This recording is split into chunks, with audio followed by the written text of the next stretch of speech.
Hello? Hello, Jughead. This is Archie. Come over right away. It's a matter of life or death. Oh, relax, Archie. Attention, all true believers. Marvel Comics is on the air. A friend of the unfortunate, enemy of criminals.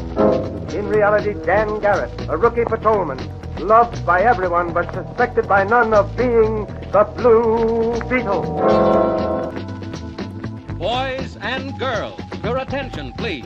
Presenting a new exciting radio program featuring the thrilling adventures of an amazing and incredible personality. Faster than an airplane, more powerful than a locomotive, impervious to bullets. Up in the sky, look! It's a bird, it's a plane, it's Superman! 10, 9, 8, 7, 6, 5, 4, 3, 2, 1.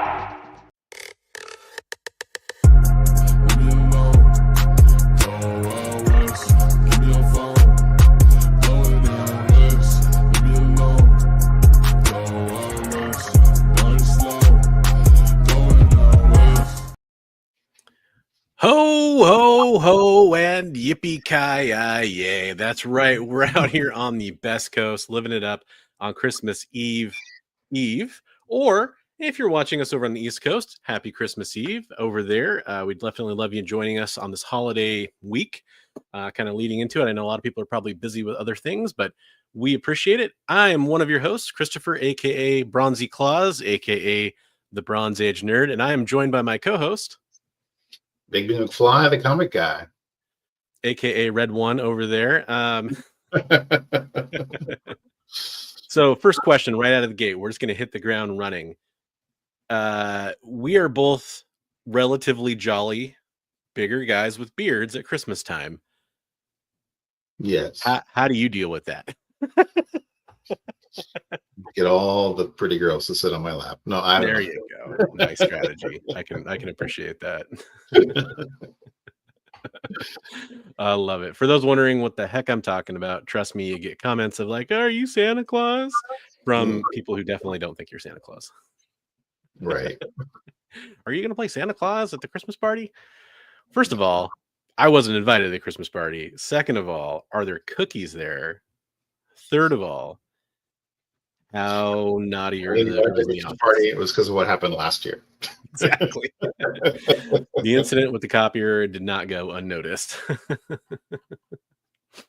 Well, hey, welcome to this very kind of special, little zany, little silly holiday edition. I've got my joyous holiday beverage right here that I'll be drinking. It's homemade Irish cream. You can assume that means whatever it means. So this is gonna be kind of a fun show. We're gonna do some different stuff. It's not gonna be a super serious, hard-hitting news program. We're not trying to get nominated for any awards here. We're just trying to enjoy the holiday season and talk about some of our favorite Christmassy related things, whether they're comic book related or not. In most cases, they will be, but in some cases they won't be. Before we dive into the heart of the show, we are streaming live on my channel, which is Bronze Age Nerd on YouTube. We are streaming live over on Big B McFly, the Comic Book Guys channel on YouTube. And also we're streaming over on the EXP on several of their networks. We're streaming on their Twitch, their YouTube, Facebook, all kinds of fun stuff. Maybe Facebook. Actually, I see Facebook might be down over there, so apologies if you're not seeing us on Facebook. But hey, the point is you can watch us on any of those channels. All the links are in the description below for those fine channels. Tons of great programming on the EXP. However, and hopefully my producer will help me out with this in a second here, I don't think a lot of those shows we normally talk about will be on because of the holiday. So maybe we can talk about some things like, I don't know, maybe you can help me plug Monarch and their GoFundMe or something like that, Jay, or maybe we have something else we can help us talk about for the EXP later on in the show when it's that time. But yeah, go sub up to those channels. That's a nice little Christmas present for everybody watching.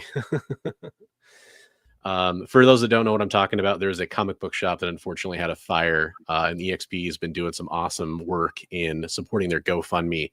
I know I bought some cool comic books I'll have coming soon from a sale they did to support that, where the proceeds were going to the GoFundMe, which is really cool. So we're definitely going to talk about that here a little bit tonight as well. Before we do any of that, we should say hi to everybody, right? Yeah. We got all these naughty little elves in here. Let's say hi to him. Still second, embracing his silver medal, Richard Westfall. What I want to know, who's going to take the bronze medal and become third? That's what I want to know. The bronze medal. Yeah, the most important one.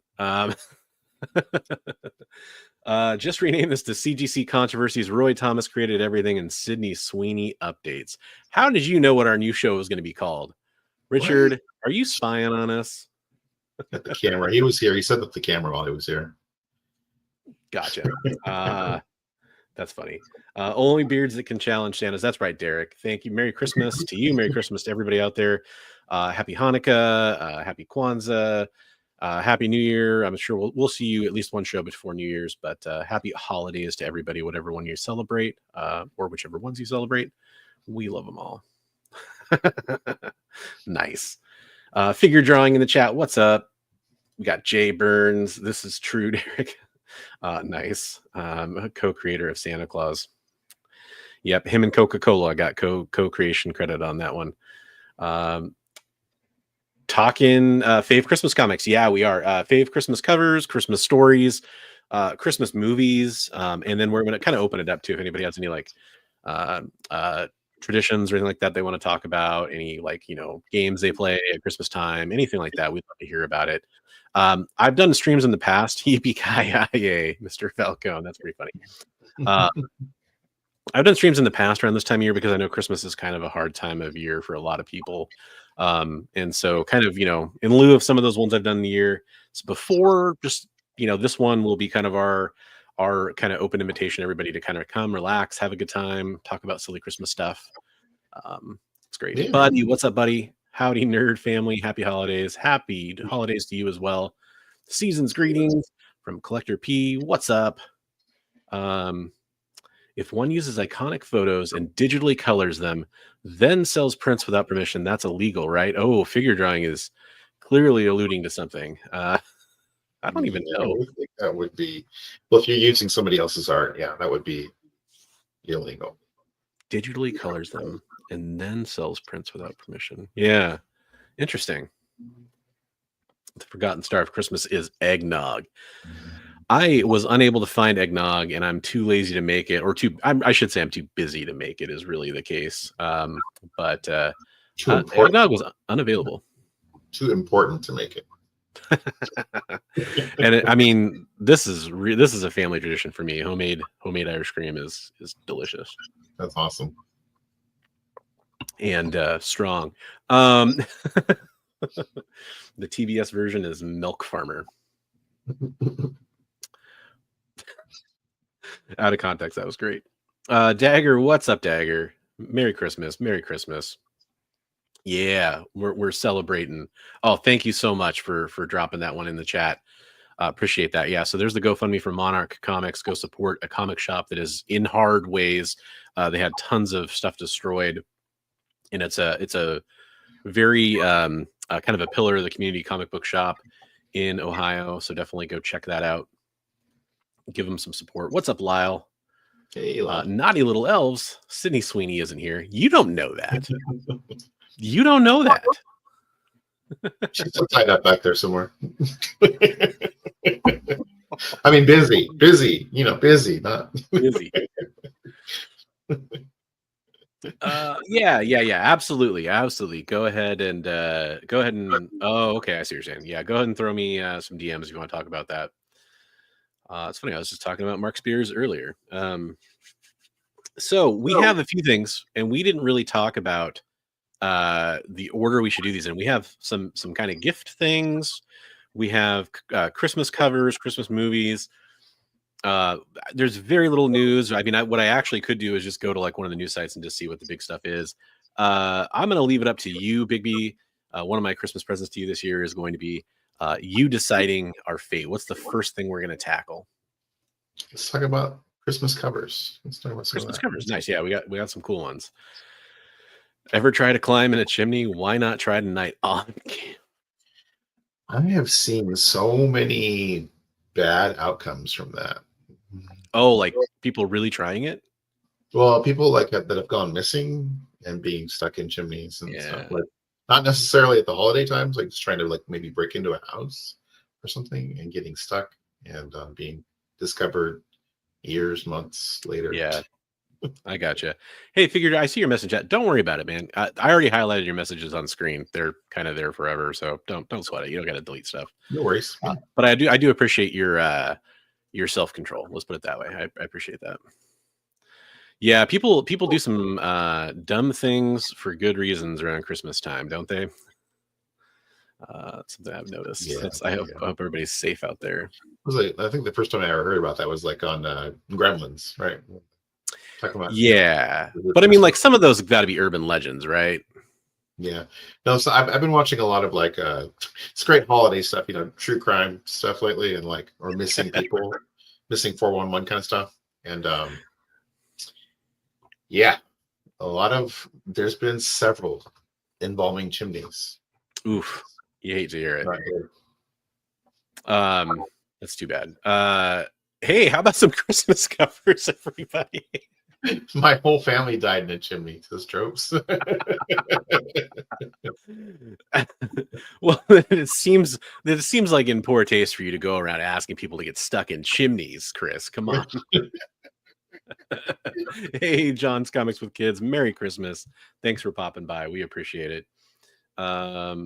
Oh, good point. They didn't put their thumb next to their nose and go down the chimney the proper way. Right. Oh. Yeah, they should have taken turns. Right. Yeah. What you do is you Crisco up the smallest one and you send them down first, and then they kind of lubricate it for all the others. Don't ask me how I learned that trick, but human centipede of chimneys. Yeah, that's one way to put it. And we're off to a great start. Perfect for the conversation at hand. So some of these covers are ones that I shared. Some of these are ones that Bigby shared. And actually, I opened this up on my Discord server, so some people were posting some of these on Discord. I think this one was shared by all three. And by the way, as I go through here, I was getting this together right before the show. There might be a couple doubles. I'll just quickly move past if we run into that problem. But obviously, the infamous Lobo Paramilitary Christmas Special. Yeah, great classic cover, classic comic book. And then there's a movie too, right? Like an official short that was produced about this. Have you ever seen that? I didn't know that. Yeah, I know. Do you know who put the hit out on Santa? Do you remember? Was it Darkseid? No, it was the Easter Bunny. Oh, okay. Because I know there's the whole thing in DC where Santa has to leave a present for Darkseid every year and escape from apocalypse and stuff. So that's pretty cool. Derek. Coming to theaters in 2025. Human Centipede 4. Chimney Disaster. Yeah. Hey, what's up? What's on the comic rack? How's it going? Hey, Mr. Akins, how you doing? That's awesome. Nothing like a little was it a fan film? But wasn't it like officially recognized by DC or something? Maybe I have that totally wrong. It's been a long time since I've seen it. Anyways, cool book for sure. Yeah. Teen Titans 13. I think this is a sweet cover. I tried to grab some of the older covers because they just hit differently. Yeah, a lot of the Golden Age and Silver Age ones there's something just iconic about them. Yeah, because they have that kind of classic art, Norman Rockwell almost kind of quality to them. Not necessarily this one as much, but that one's cool. It's cool. The tree thing is awesome. Out of Titans. Yeah, that's pretty cool. Officially kind of a bondage cover too, which is kind of crazy. Christmas bondage. We're getting it all together here. We got Human Centipede, we got Christmas, we got bondage, we got Santa. Yeah, there's a whole lot going on there. Yeah, but I really do like it. It's a good cover. No, it is a cool cover. Yeah, I love it. The colors are great. Yes. Yeah, and I love that, like, just the tree alone would have been cool, but the fact that it's almost like a spotlight triangle really, like, I don't know, for some reason it just sells it even more. The line work on the stuff in the background that's not highlighted with the color is really cool. Yeah, it's cool. I like it. Yeah. Another Christmas tree cover. Classic Batman 33. Oh, Robin. Oh, Robin.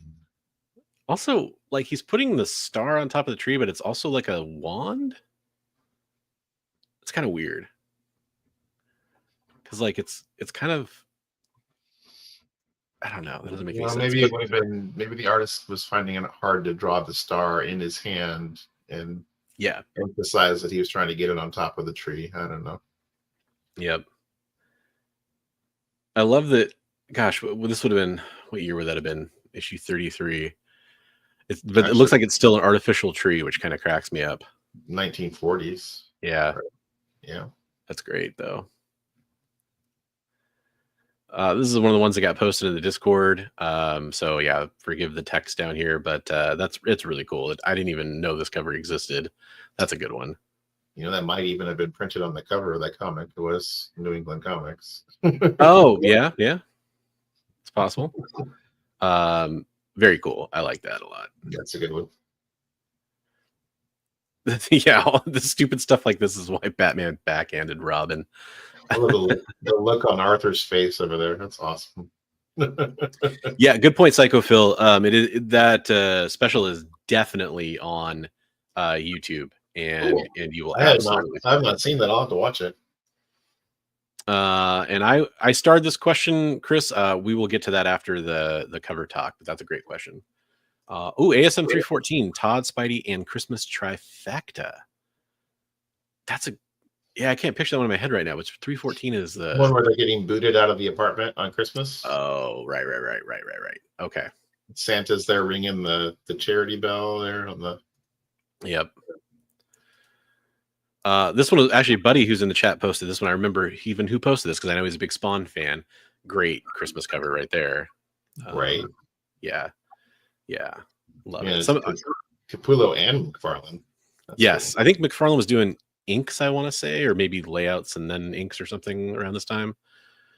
But that's cool. That is cool. I had to throw this one in because we were talking about our favorite Halloween comics. I think we might have even shown this one during that special. But yeah, it's just a fantastic one. I wonder if the other one made it in. I didn't pull that one in time because I was kind of scrambling to do some other holiday prep stuff. But the casket one, I didn't pull that one either. And there's another one too that's a Christmas tree horror cover too. That's what I was thinking of. I thought this was just a fun one, great. Ornaments, just great, classic. That's really cool.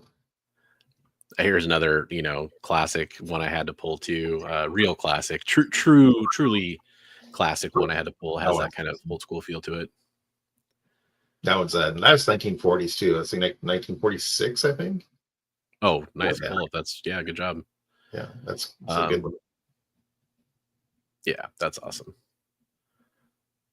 I like to imagine because like the holes in the wall, like it's either a kid who really needs the help, or maybe it's like a children's orphanage or something like that. That's cool.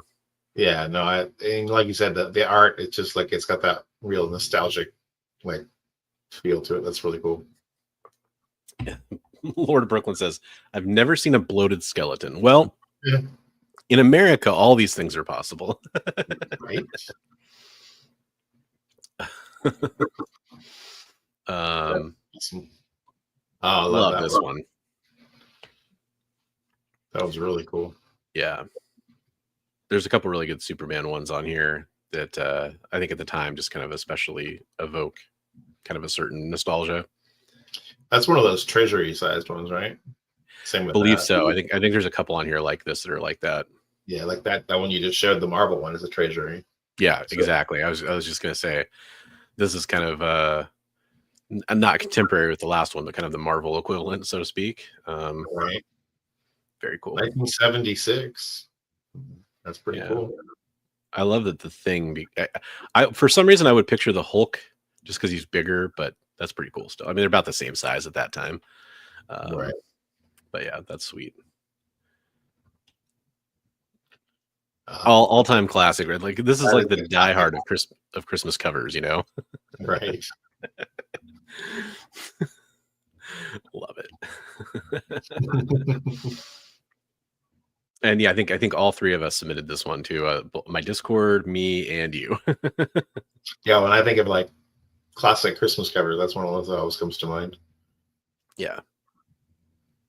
You know what? This is a cover that I never see in the wild either. Like just digging through like this run in bins and stuff, it's always missing. So right, which is odd. Like Peter Parker is not one that you would be. It's not the most popular Spider-Man title, obviously, but I think that's changed a little bit the last few years. I'm seeing like some more nostalgia for that. I gotta slow down on the Irish cream.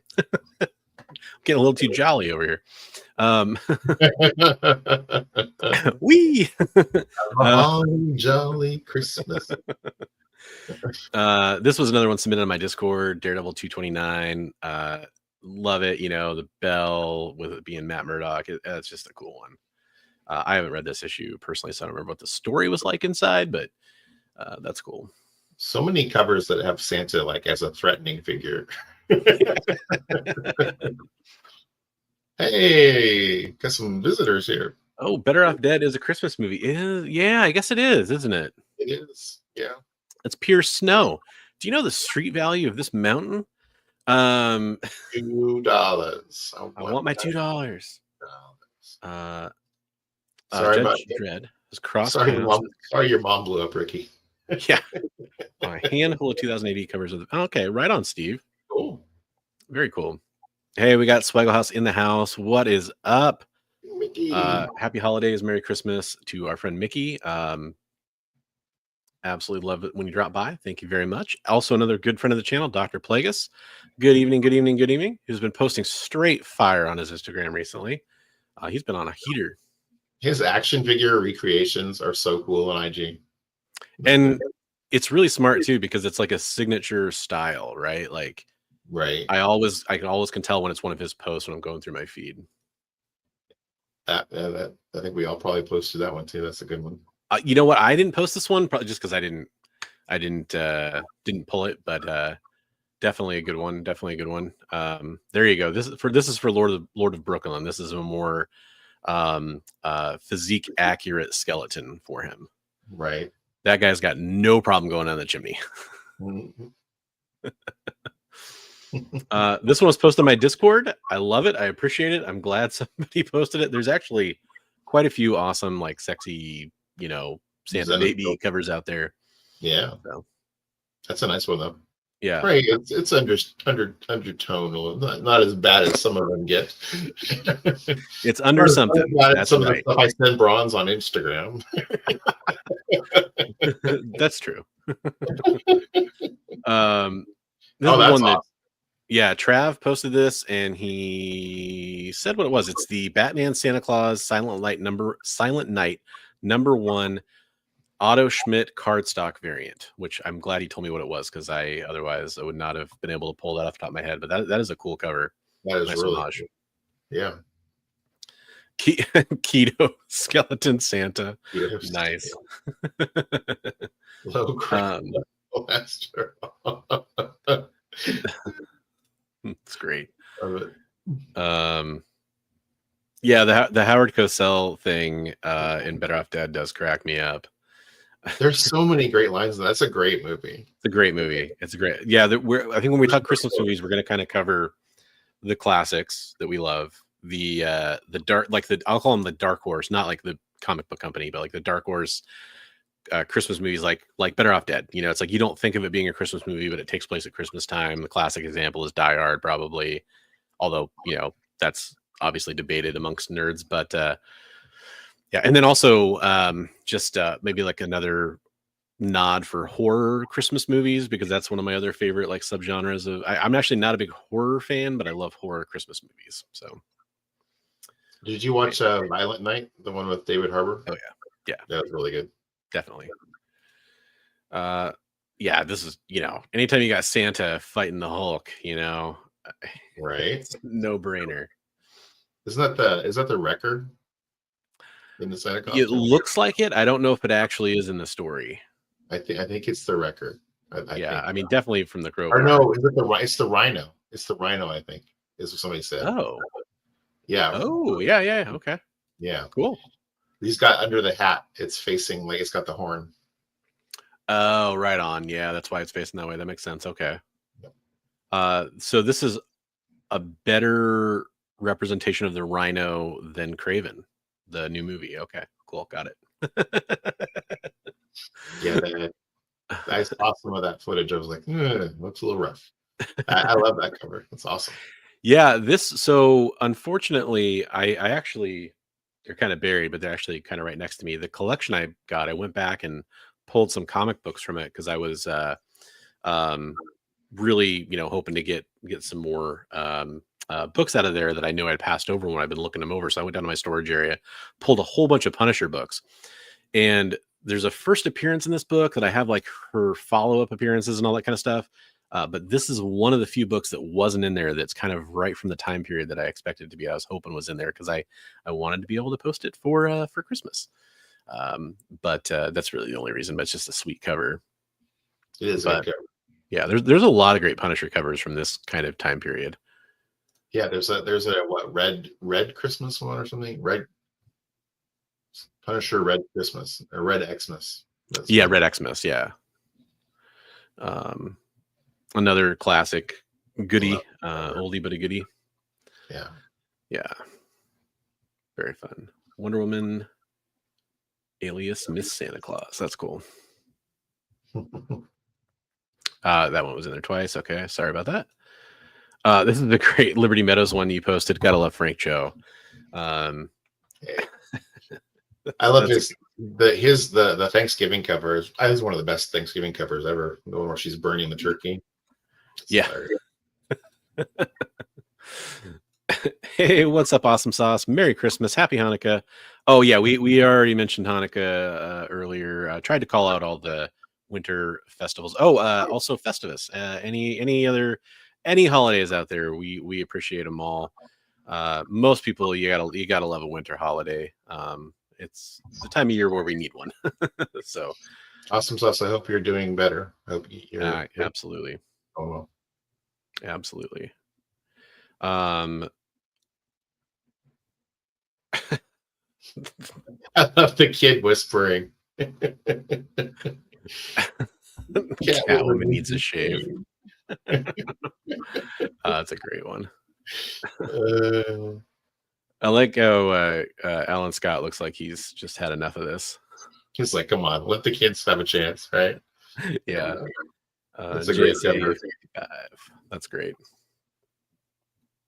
Also, hold on, before we get to the booty there, I love how Santa's got a bell, like it looks like he's the one of the Salvation Army Santas, but he's just I don't know, just got plopped down on my Catman. Yeah. So Frank Cho, Jingle Bells. This is from Oni. Okay, All-Star Holiday. Hullabaloo. Okay, cool. Yeah, Frank Cho's the master of at least certain things. I feel like with this sack of presents, there should be some different presents falling out of there. But hey, she's keeping it nice. I appreciate that. That's a good one. You know what, Adam? I did not mention Life Day. However, I am wearing the Boba Fett holiday special T-shirt, like how Boba Fett appeared, like the coloration and everything, in the holiday special. So that's my subtle tribute to the Christmas Star Wars special, or holiday Star Wars special, I should say. Which is, truly something that if you want to go down a drug fueled rabbit hole, there you go. That's a good one for that.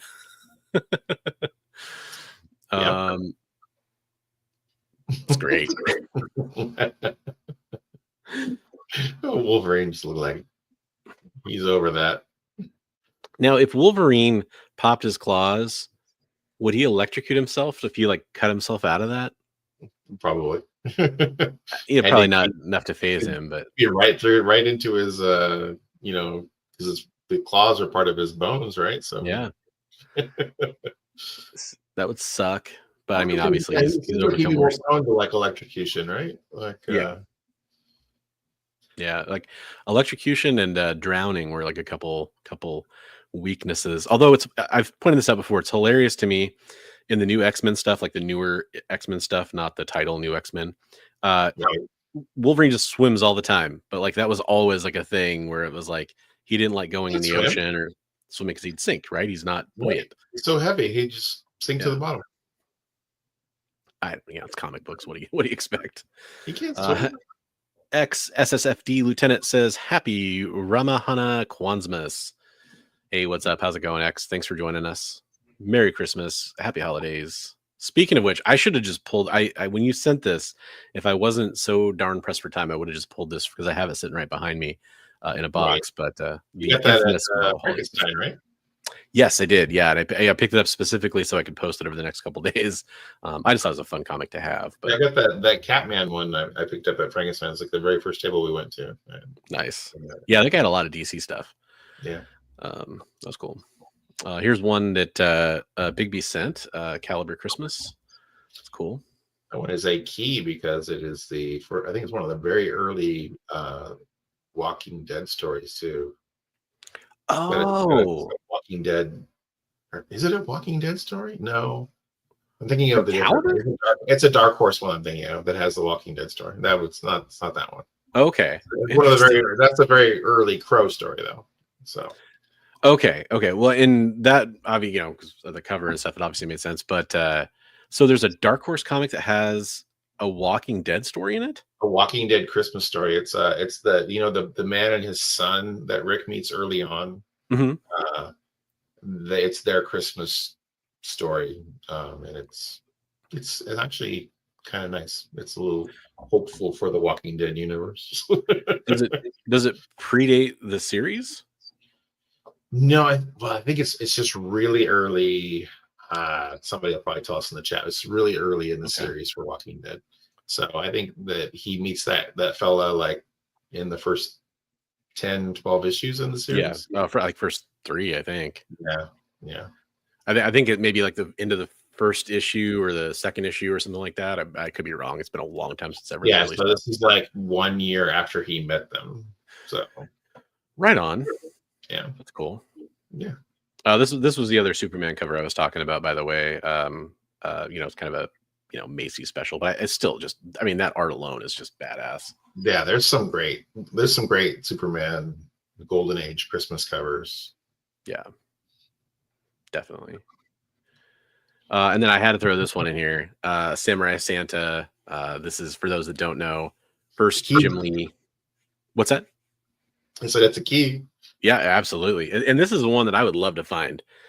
This is one of those ones where I feel like I could find it and maybe, find it for, it's not a super expensive comic book, but find it for cheaper than it, goes for. You probably find it in a 50 cent or a dollar bin somewhere. Yeah. So I bet you a lot of people looking at this have no idea what this is, but yeah. Yep. Very cool. By the way, guys, this is the last episode you'll have to put up with my crappy audio. I have a very nice microphone here that Ron's donated to me or gifted to me. It's part of the gift we're going to talk about later. Yeah, so, well, probably kind of right now, probably, huh? What's that? Probably right now. Are we done with the? I think that's all the covers. And let me see if anybody posted another one to my Discord. Not since the last one I pulled. Okay. So shout out real fast to Discord members, JLS, Misanthropy, FTW, Moth Boss, Viblade, Trav, Buddy, for all posting some Christmas covers in there. Hopefully you guys will still continue to do that over the next few days. So for Christmas covers, those are some of my favorites. I guess the other thing we should talk about is Christmas. Awesome Sauce. It's if it's the last one, it's Samurai Santa #1. It's the Solson Christmas special. It's the first. It contains the first work by Jim Lee in a published comic. I gotta remember to, when we're like showing those covers, we should have described them a little bit. Yeah, I tried to start doing that. For Awesome Sauce.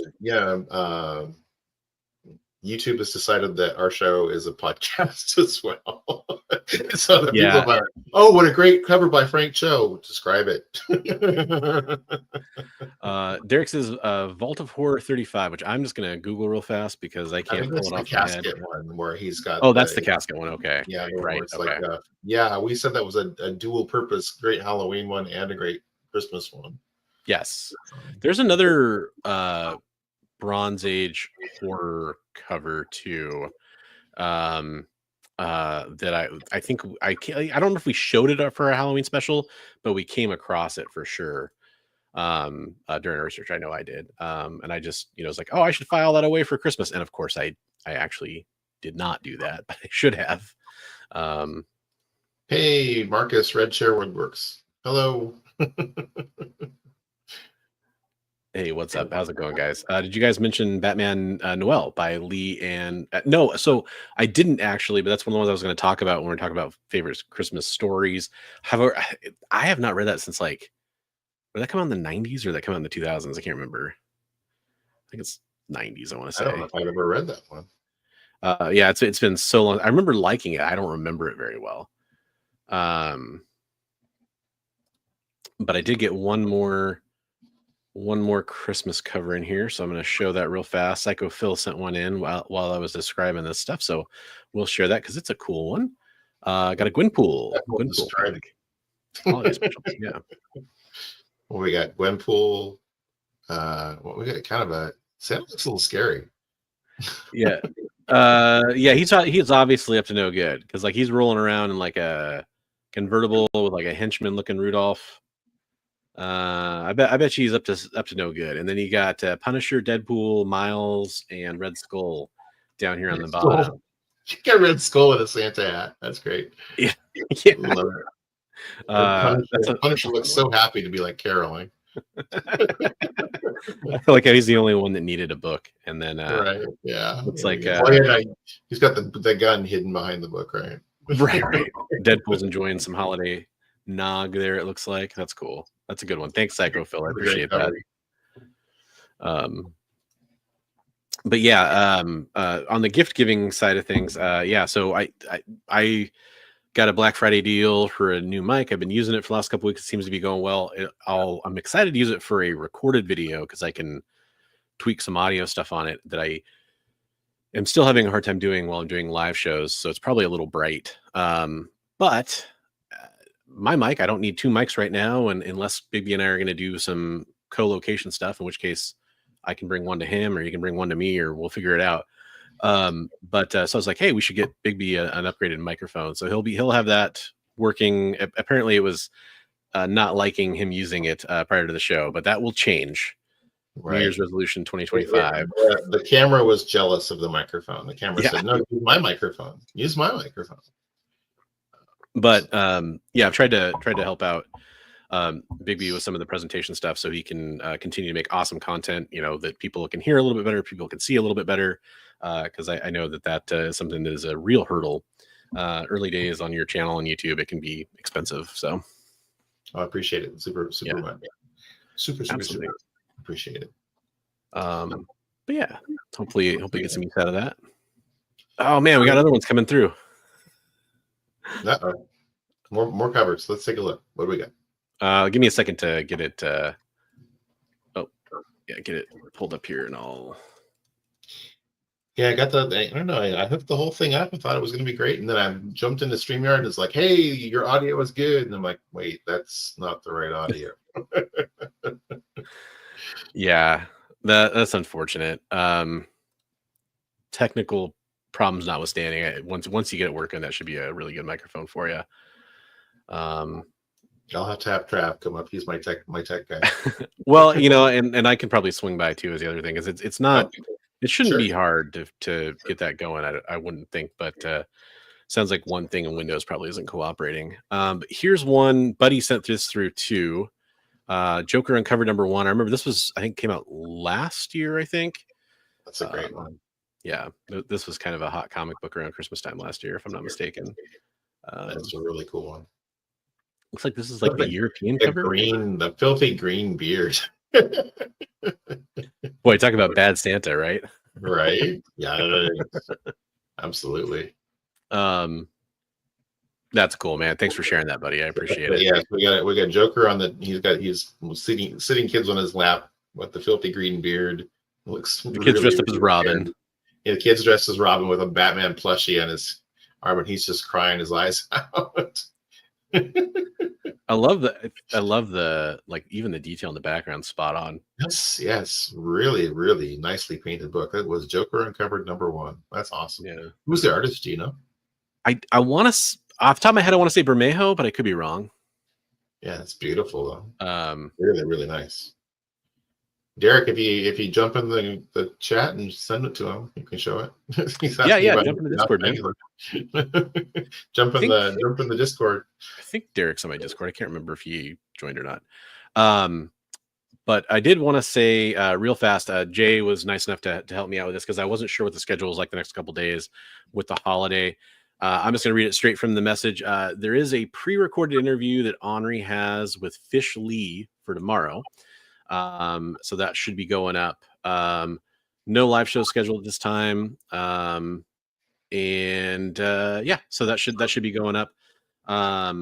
We don't know the time, but keep your eyes peeled. Hey, guess what? If you're subscribed to the EXP and you have the bell rung on there, you'll get the notification when it goes live. So that's the best thing I can do for you is give you that. And then that way you'll make sure to get that going. But yeah, probably no Minute to Skim It tomorrow. Keep your eyes peeled though, because there's a possible chance that there will be. Okay, Lee Bermejo. There we go. Yeah, that's what you got. So good on you. You nailed it. Oh, yeah. So Awesome Sauce, did you guys mention the Batman Adventures holiday special? No, we didn't mention it, but not yet anyway. But that is one that I was fortunate enough to pick up at the previous Frankenstein swap because the first one we went to. Yeah, because Bigby was good enough to point it out to me. I forgot that was an early Harley Quinn book. I mean, it's a cool comic book, but I mean, a very cool comic book, but I just forgot that it was an early Harley Quinn, which I've been trying to grab all those whenever I can, including multiple Eisner Awards for that book. Yes. Too. Yeah. So very cool book. That one, Batman Noel, trying to think what are some of my other favorite holiday. I mean, I love, and I did. Oh, I'm really neglectful for not. Was it 143? X-Men 143. I was gonna say that's one of my favorite Christmas books. Yeah, I was wanting to pull the number, but yeah, it's got it's a Christmas tree cover. Takes place at Christmas time. Kitty's alone in the mansion, more or less. Great comic book too. Yeah, that's a good one. So that's where is it 98? Maybe it's 98, where they're in Rockefeller Center with the Christmas tree and the Sentinels attack. Yeah, that's a good one too. Trying to think of what else. There's it's not like it's that special. There's one where like Cannonball fights Gladiator at Christmas time around New York City. That's like I don't remember that one. 17 or something like that. It's a Majorera issue. Well, it's an X-Men issue, or yeah, it's like during the Majorera run. Man. It's kind of when Gladiator's weakness kind of first gets utilized, where his powers are based on confidence, basically.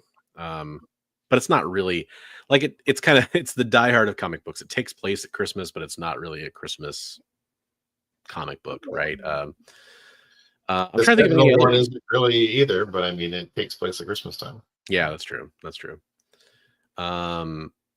Same thing with the Alien one that it just takes place at Christmas time. Well, we can't have an invalid Discord link. Thanks for letting me know about that. That probably explains why some people sorry, Derek, haven't been able to get into that one. I will. How long that's been that way? You know what? Discord's weird about that sometimes, where I feel like sometimes they just kind of randomly invalidate the token or whatever. I just pasted it in the chat, so anybody can find it on any of those. It's free. Get on in there. You guys get in and jump in and chat with all of the Bronze Age nerdies. Aliens, the family Christmas movie. No, that was Chris Claremont and John Byrne thought they were being so clever about trying to basically rip off Alien, and it was like so blatant. yeah, it's It's fun, but it's not, you know. Yeah, it was good though. It's a good issue. I enjoyed it, and unfortunately, it's the last issue of the Byrne Claremont run. Yeah, that's true. That's true. I don't know the issue number. There's a great issue of the Incredible Hulk where the Incredible Hulk fights the Rhino, and Rhino is dressed as Santa Claus. Yeah, we showed the cover for that one. I think maybe right before you jumped in.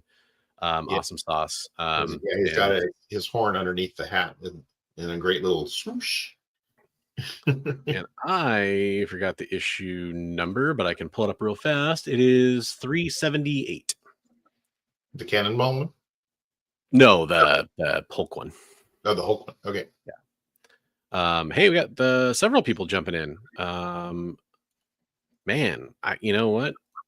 Because people are dedicated and showing these off, I will do my part.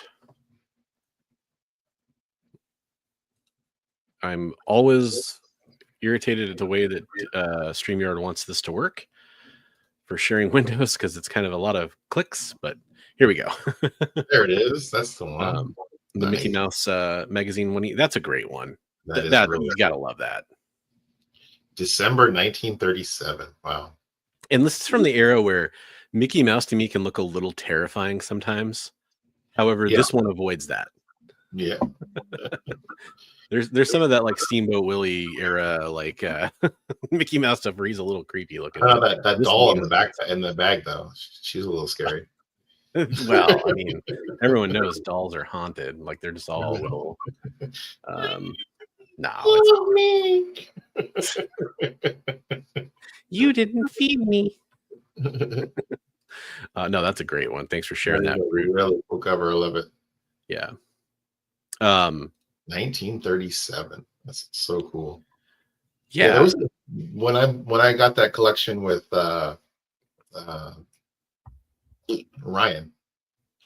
There was a bunch of those Mickey Mouse from the 30s. They're really cool. You mean Automatic Comics? Ryan from Automatic Comics, which he just sent me a message today. He's like, I had to send this to you, and it was Big B's coffee. And I'm like, well, how was it? He's like, well, I didn't stop. I'm like, you've got to stop.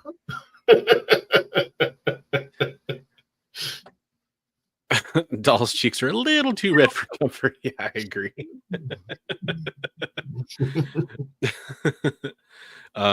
It slapped around.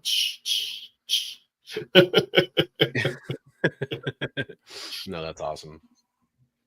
So yeah, we have a few other things. This is like the Last Jedi moment. Who goes first? You go first. I go first. You go first. We go back and forth. Okay, cool. So I have a card from you, and you have a note from me. So we can do those first.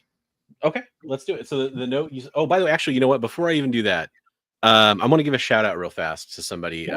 This isn't really a Christmas present, but I got it very, very recently. So I just want to show this off real fast. This is kind of a personal goal acquired kind of moment for me. I've been wanting to get some kind of X-Men related first appearance mutant key this year and wasn't really successful. However, thanks to QWERTY Comics, follow QWERTY Comics on Instagram. He's a really cool dude. He works for Excalibur Comics out of Portland, which is a great comic book shop. He kind of made something happen between Excalibur and me. He helped me out a lot as a kind of a middleman because I couldn't make it down to Portland, and they had this in their shop. Very, very thankful to have picked up the first appearance of Sabretooth in Iron Fist 14. That's so cool.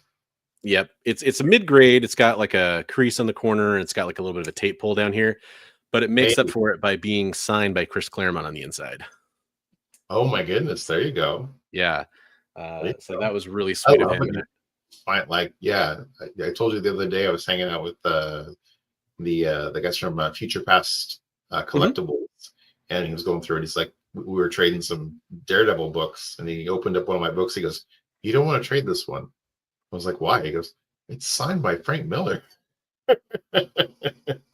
That's especially in the Daredevil run. That's cool. Yeah, it was Death of Elektra. Oh shit. Yeah. Good looking out.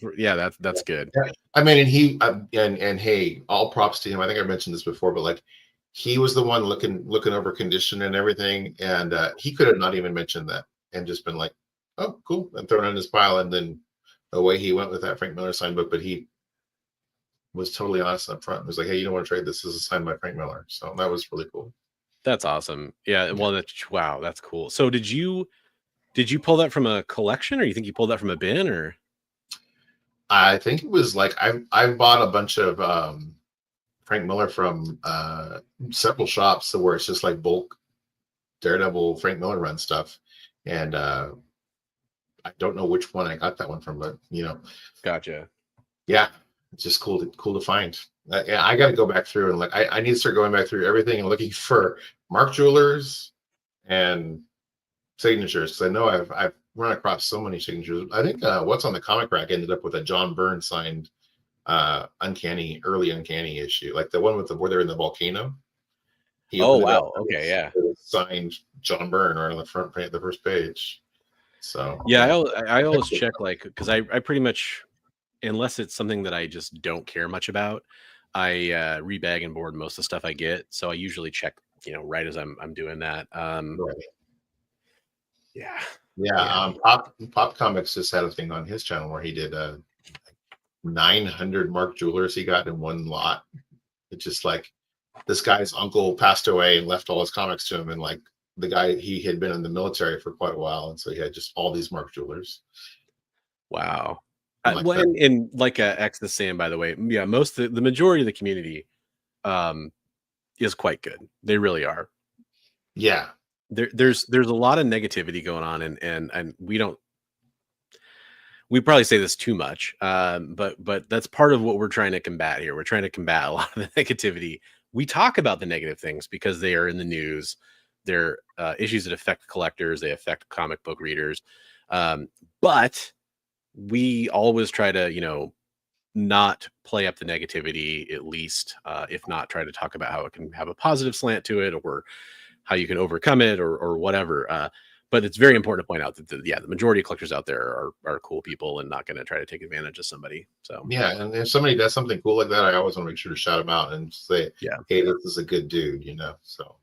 And speaking of which, yeah. So the thing I didn't say about QWERTY, which shout out to Excalibur Comics. It was their book, and they have a history of making deals for people if they know they're trying to hook up a fan of somebody who really loves something, which is awesome. QWERTY, this is seasonal.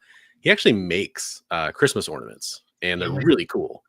It's probably too late, but you can still go check out his Instagram page and scroll through, see some of his work. Maybe you could pick up one for next year or talk to him about it. But he does like X-Men and Wonder Woman and all kinds of stuff. And he kind of I imagine he like decoupages them or something like that. Is kind of what it looks like. It's really cool. You could always buy one and then make a print out of the picture and be like, hey, it's on its way. Yeah, absolutely. Pick up one for next year. There's lots of different ways to do that, but it's really cool. He brings them to the Frankenstein comic swap and sets them up. And I'll tease this a little bit, I guess. I think Dan from Dan's X-Men Comics, QWERTY, and I are most likely going to do a couple shared tables at the next comic swap too. So probably. I have a huge desire to sell some comic books and be a vendor at that show, and that's a real super easy, low risk way to do it. So yeah, and hang out with some cool dudes. So for sure. Oh, thanks, Richard. I appreciate that. You're such a sweetheart, man. Thank you. So there's QWERTY's link. So I appreciate that. He's a really nice. I could come and just like abandon my books and be like, hey, here's my book, sell them for me. See, like I said, I'm gonna go shop now. Judge Dredd magazine. I'll try to pull that up. Issue 278. Well, while he's doing that, I'm going to open your card. Yes, and I've got your backing board that you mentioned, kind of halfway out here. There's a thing in the card. It jumped out and attacked me. I'm gonna sue. Scared me. Whoa. Oh, is the one where he has the rifle to his head? I'm sure it is. Here, let's see if I can pull it up.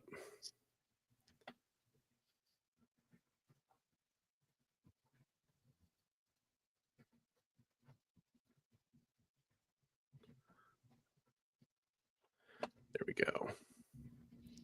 That's cool. I can see it. Yeah. That is really cool. Is that who's the artist on that? I can't Signed tell. over there by the edge of the last D, I think. But for those of you listening, it's Santa's sleigh is way back in the background. You got Judge Dredd has Santa in cuffs. He's got the gun to his head. Looks like it's partly covered. Something PLES 08. PLESOB? Oh, 08. Okay. So Yeah, like that's a cool cover. Very nice. Flores or something, maybe, or I can't really tell. I know Alan Davis did a lot of covers for that a long time Yeah. ago. So, but I'm sure that's not Alan Davis, but it's really cool.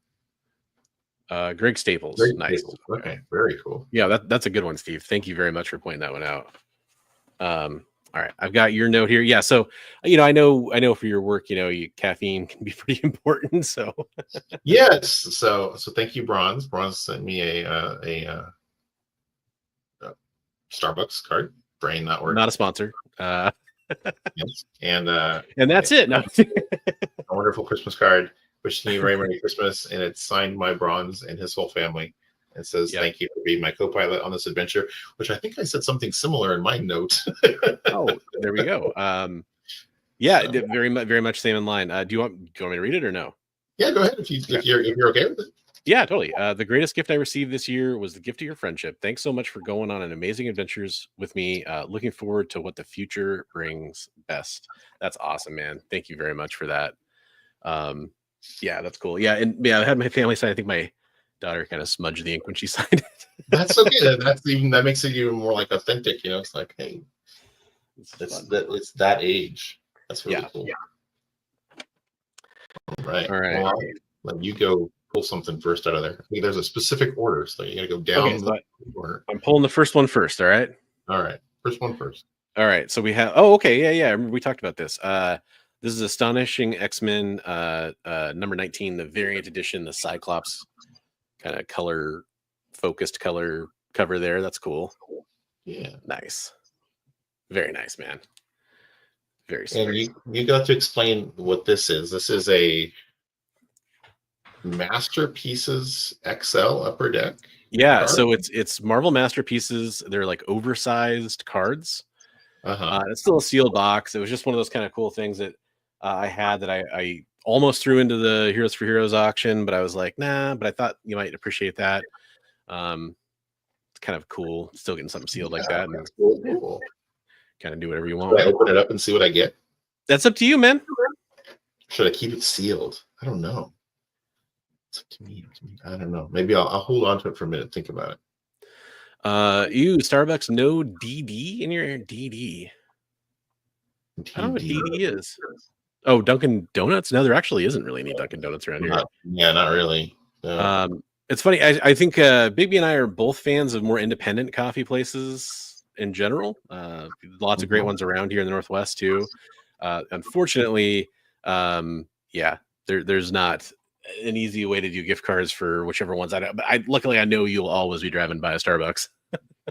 That is true. Or you get like a mug, or you get all these notes from me or texts from me like, "Hey, I started at 4 a.m. today." Or, yeah, and here it is. It's 8 o'clock at night. I'm still working.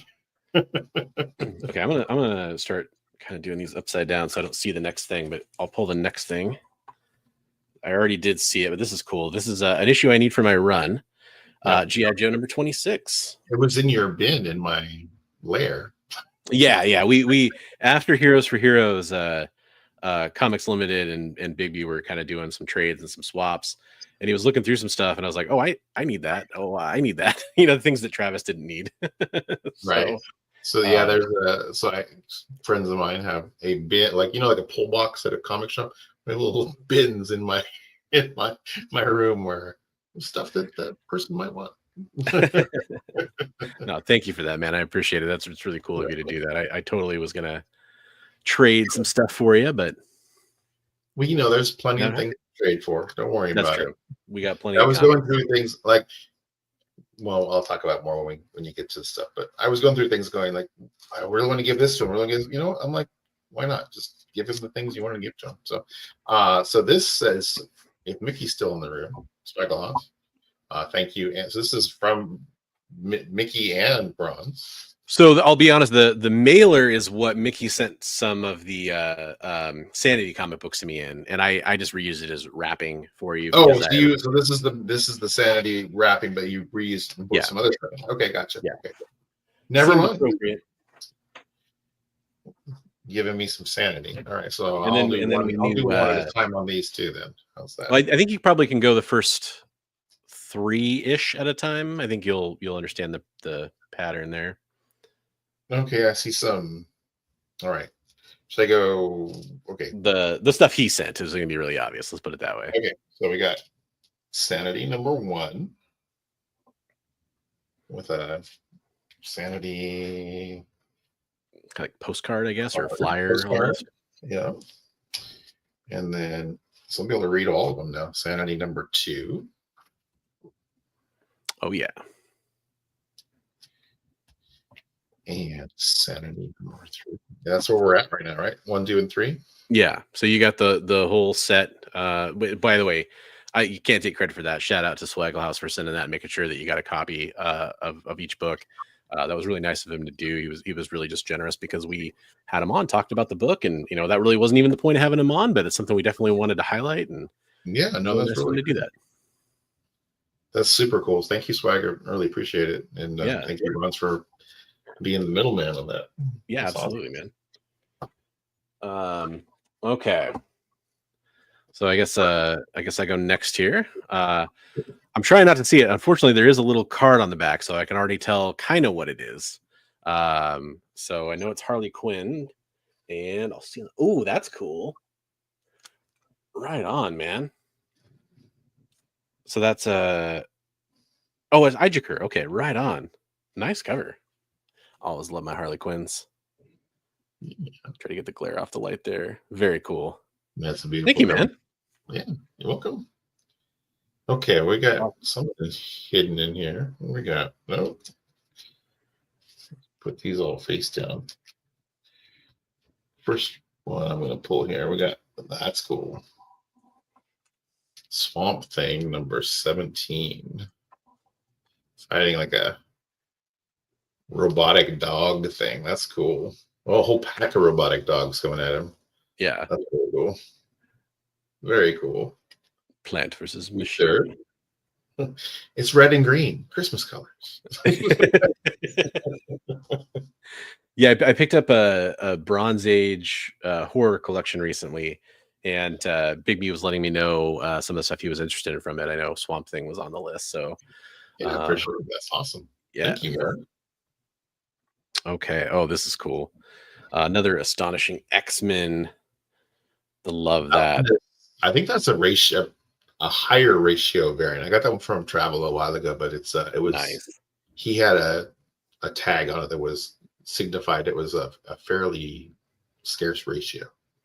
They did a really cool job on like the weathering effect on this. Yeah. It's not beat up, guys. That's what it's supposed to. It's supposed to look like it's a beat up old comic. So they made it tanned, and yeah, it looks like it has like foxing in the corner and stuff. It's cool. It looks like it has tape pulls and everything else. Yeah, but it doesn't. That's it's just sweet. like, yeah. No, that kind of like reminds me of like a Along Came a Spider and stuff from the early. Yeah, that's awesome. Thank you. I like that one. Cyclops is pretty prominent on it. Yeah, no, that's dope. I love it. I've never even seen that cover before. That's really cool. Yeah, that's how I knew it was kind of a harder to find ratio, because I'd never seen it before. Yeah, so, I mean, it kind of makes sense. It's you're kind of getting up there in that part of the run, right? Yeah, but yeah, you get later in that run, and it's like people weren't ordering that many copies, to hit the ratio numbers. So, all right, what do we got? We got, oh wow, that's sweet. Got Swamp Thing number 13. We got Swamp Thing coming out of the grave. That's really cool. It's a great one. That is really cool. So cool. That's not even a Wrightson one either. That's just cool though, man. Yeah. That's awesome. Thank you, Bronze. Of course, man. Thank you. That's really cool. Ooh. This is a cool one. Action figure variant for 215. That's it's one of the Dawn keys, right? Yeah, I think so. Yeah. Yeah. That's just a cool cover, though. I love that one. It's I got Snake Eyes. It looks like it's the old school action figure, Commando with the old straight arm. Is he straight arm or swivel arm in that? This is the swivel arm. He's a swivel arm. Okay. So it was like the Gen 2 of the first. And it's like a newer style of the figure too, kind of. But that's just cool. Yeah. Yeah, I've got the Snake Eyes Rob Liefeld series that came out. I've got the action figure variants for the first couple issues where it's like different versions of Snake Eyes. That's cool. And I had them like kind of side by side or whatever displayed. But yeah, I love all the G.I. Joe action figures. Because I mean, like, out of all the action figure variants, the Star Wars ones and the G.I. Joe ones are the ones I think about the most because they had action figures, right? I kind of spoiled that one for you a while ago. Do you have this? You're like, no. I was like, Merry Christmas. And you're like, thanks. Yeah, not super surprised, but super happy to have it. So thank you very much, man. Very cool. Oh wow, this one's really cool too. I love this cover. The reds on that are awesome. Yeah, really bright. Still bright, still saturated. Yeah. Swamp Thing number 12. Very cool. Yeah. Very nice and bright reds. Hey, what's up, Austin? How's it going? Good to see you, brother. Yeah, I love that. That's really cool. I like he's got the big stick he's putting in the dinosaur's mouth. Yeah, like I love the cartoon, like putting the bone in the T-Rex's mouth. Kind of thing. Yeah. Or the Rancor. yeah, exactly. Hey, for those that don't know, Austin is a fantastic artist, by the way. Go check out his Instagram feed and follow him. He does some great stuff, and he was a donor for Heroes for Heroes as well. Not this year, but the previous year, he donated a slab and some other cool stuff. So definitely go check out Austin LeMay for sure. So unfortunately, I think that's except for the microphone. That's kind of the microphone is plenty. Thank you, man. Yeah. It's the gift that keeps on giving. That's right. It's the gift that gives to others as well. It'll give good audio. Ooh, this is cool. A little Zerdy action here. Yeah. Nice. Is that Hack Slash? That's the Hack Slash body bags number 1. Nice. Oh, that's cool, man. The Dirty Zerdy tattoo variant number 1. I like the so she's got, I don't know if you're familiar with the body bags, but those are the characters from body bags and the tattoo on her arm. Okay, no, I haven't gotten. I've only read the early stuff so far. Yeah. So body bags is its own. It's a real low print run comic from back in the day. I forget which company put it out, but a very similar idea to Hack Slash. You got the big burly sidekick and the right. Monster Hunter. So yeah, nice. No, that's very cool. Thank you, man. I appreciate that. So that was that thing I was showing everybody, and it ended up Travis and I went in and got on all of them, all the slots, and he gave both of us an auto and a regular event. So oh right, the giveaway on the Facebook on the Instagram page, right? Yeah, okay, that's right. Now I remember that. Okay, I was like, well, I have one to gift now. Nice. Okay, so I do have. I think there's like one more here. So I haven't seen it yet, so I'll hold it up for the camera here. Oh, dude! What? No way! And so you and I had talked about this. So the little spot on the front is part of the original grading. The grading is on the back of what they thought it was. So that is actually what they graded it with, that little splotch. So oh man, no, this is too cool. Thank you so much, brother. Wow. I did not expect that. And I know you had said you were interested in getting it, and I was like, why not? So so those, for those listening, that's Conan the Barbarian number 1, Barry Windsor Smith from. Yeah, I'm in shock. No, I just got the first appearance of Red Sonja earlier this year, And I was kind of, I think I was kind of, grouse at the time. I was like, it'd be cool to get a first Conan or something like that. But I didn't expect it to happen anytime soon. But that's awesome, dude. Thank you so much, man. You're welcome. Merry Christmas. Oh, Merry Christmas, dude. Thank you. That's so nice of you. I appreciate it. You are welcome. And like I said, I was going through stuff. I was like, oh, I want to give him this. I want to give him this. I'm just giving him everything I want to give him. Lord Brother, the start of the Bronx. Yeah, that's a very good point. Yeah, it's a lot of people definitely point to that. No, that's dude, that's so cool. I'm just speechless, man. Thank you.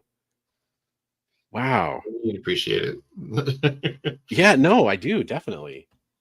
Oh, that's so cool. When I got it, you were like, man, I wish I had got some of those kind of deals. I was like, Yeah, well, Digby has, I've kind of mentioned it on here when he's showed off like his, like his FF and some of the other cool things he's picked up this year.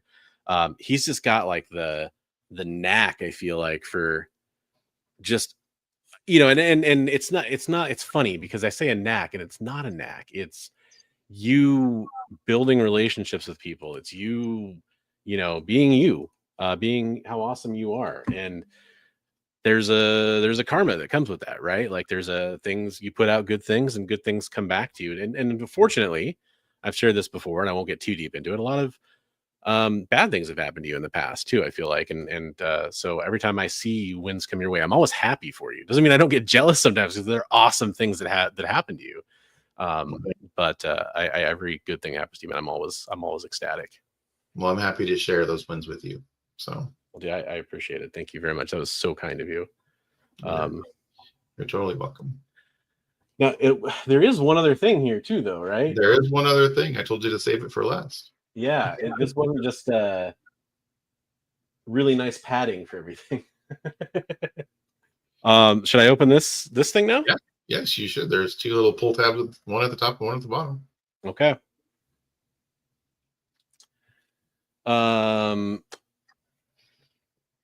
What is it? What has the spot? Oh, it's Conan #1, Awesome Sauce. It had a little tape pull on the cover, and like a very tiny one. And so I questioned whether they had initially graded it a 4.5, I believe. And yeah, open this up. I have not looked at it though, so okay, keep my eyes away from it. Yeah, it's a Conan the Barbarian #1. First Conan, for those that don't know. So cool. That's awesome. Okay. So let's see. I'm gonna because it's so big, I'm gonna check this out first. Oh, dude. You said you didn't actually have anything that was like published, and I was like, I wanted to make make your first piece in your published collection. Oh my god, dude. See, I don't know how well this is showing up for the camera here, but this is a page from Amazing Spider-Man by Ryan Otley. Dude, thank you. Oh my god. Yeah, ASM issue 4, page 18. Yeah, for all the original art pages we've ever done for Heroes and all, I didn't own one. Now, damn, dude. Yeah, so I won that one as a giveaway on West Coast Avengers, and you and I were talking about original art, and I was like, I felt like you needed to have a piece that was published in your collection. So, dude, and Otley is one of my favorites too. So, I mean, that should be right out of Invincible. That page. I mean, yes, it very much looks like the cyborgs. It's a giant robot with a mad scientist with cyborg parts. One eye is a giant cyborg part and everything. Yeah. No, 100%. And yeah, like luckily, I'd be happy with any published art page would be so awesome, but to actually have one by an artist that you actually love is even cooler. And to be given it by your friend on Christmas is 10 times cooler than that. So thank you, man. Jeez, spoiled me here. Well, you deserve it, buddy. I can't thank you enough, Brian. Thank you so much, man. You thank me enough. You don't have to thank me anymore. I just want to give to my friends. So, Well, yes, you're a generous dude. Shout out to West Coast Avengers. It was his 4,000 subscriber giveaway show or something. And Yeah. Which we kind of were both in the chat at different points. I had worked like a 14-hour shift or something, and I was like in and out of consciousness. And he's like, "Hey, and we're giving away a piece of artwork," and I was like, "Yeah, I want that."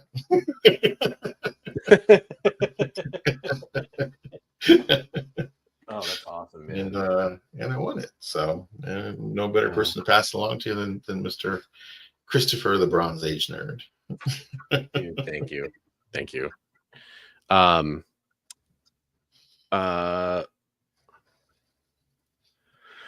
What beats a Conan number one? Conan number one. Well, he's doing. I think he's doing voice to text, so it's probably just coming through. I don't know if anything beats a Conan number one. I mean, well, I guess there are some things out there that could beat a Conan number one, but they're I think it's the Giant Size X-Men or the Hulk 181. I'm sorry, but no, yeah, I definitely would expect that. But yeah, no, that's just fantastic, dude. Kind of, I don't know a good segue to move on to our next segment, but what I will say is just Merry Christmas to everybody out there. Happy holidays. We do have a little bit more stuff to talk about. It's probably going to be a little shorter show than some of the other ones we've done. But I have a couple of like past holiday gifts to show. If that's that's one of the things we're going to talk about. So that's a perfect segue. Yeah. But I was going to say to everybody out there, especially those in my Discord, if you're watching, if you ever next year, if you want to do, it's too late this year. If you do want to do like a Secret Santa kind of thing or something like that, I thought about that this year. So let me know in my Discord if by the way, I just post the link in the Discord if you want to go join. Let me know if you're interested in doing that next year, and I can kind of get it set up, end of November or something like that. We can kind of do the roll call and see who wants to be in it. Because that's one of the things I was going to kind of think about doing, because normally I've done giveaways on Christmas. And I've got so many things I'm backed up on shipping out from channel giveaways and stuff like that. I didn't want to do that again this year. But I do want to, kind of try to get the love out there. So if you're interested in doing that, let me know. And then Big B has some previous Christmas gifts he wanted to show off.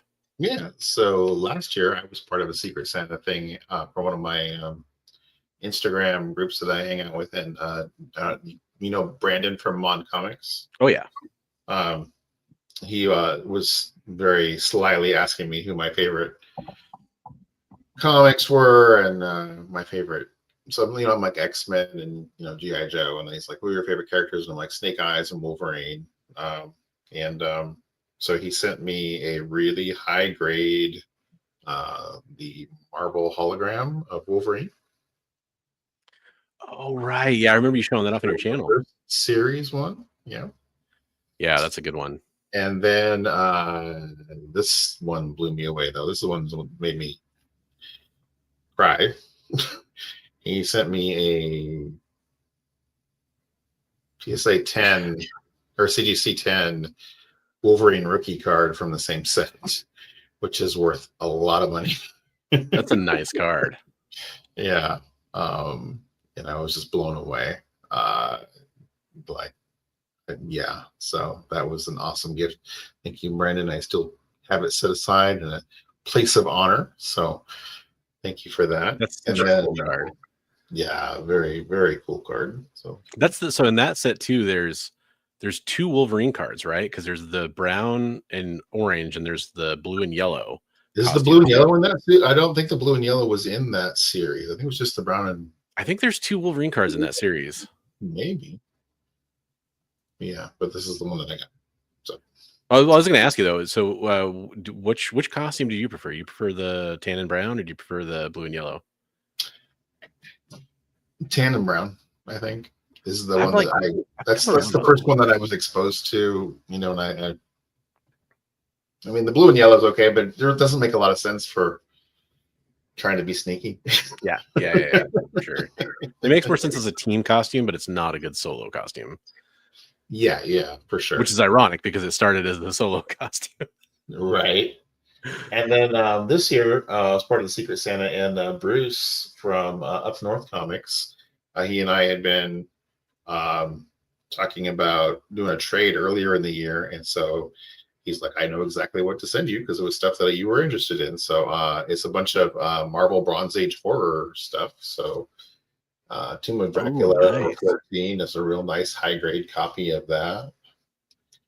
And Werewolf by Night number 10.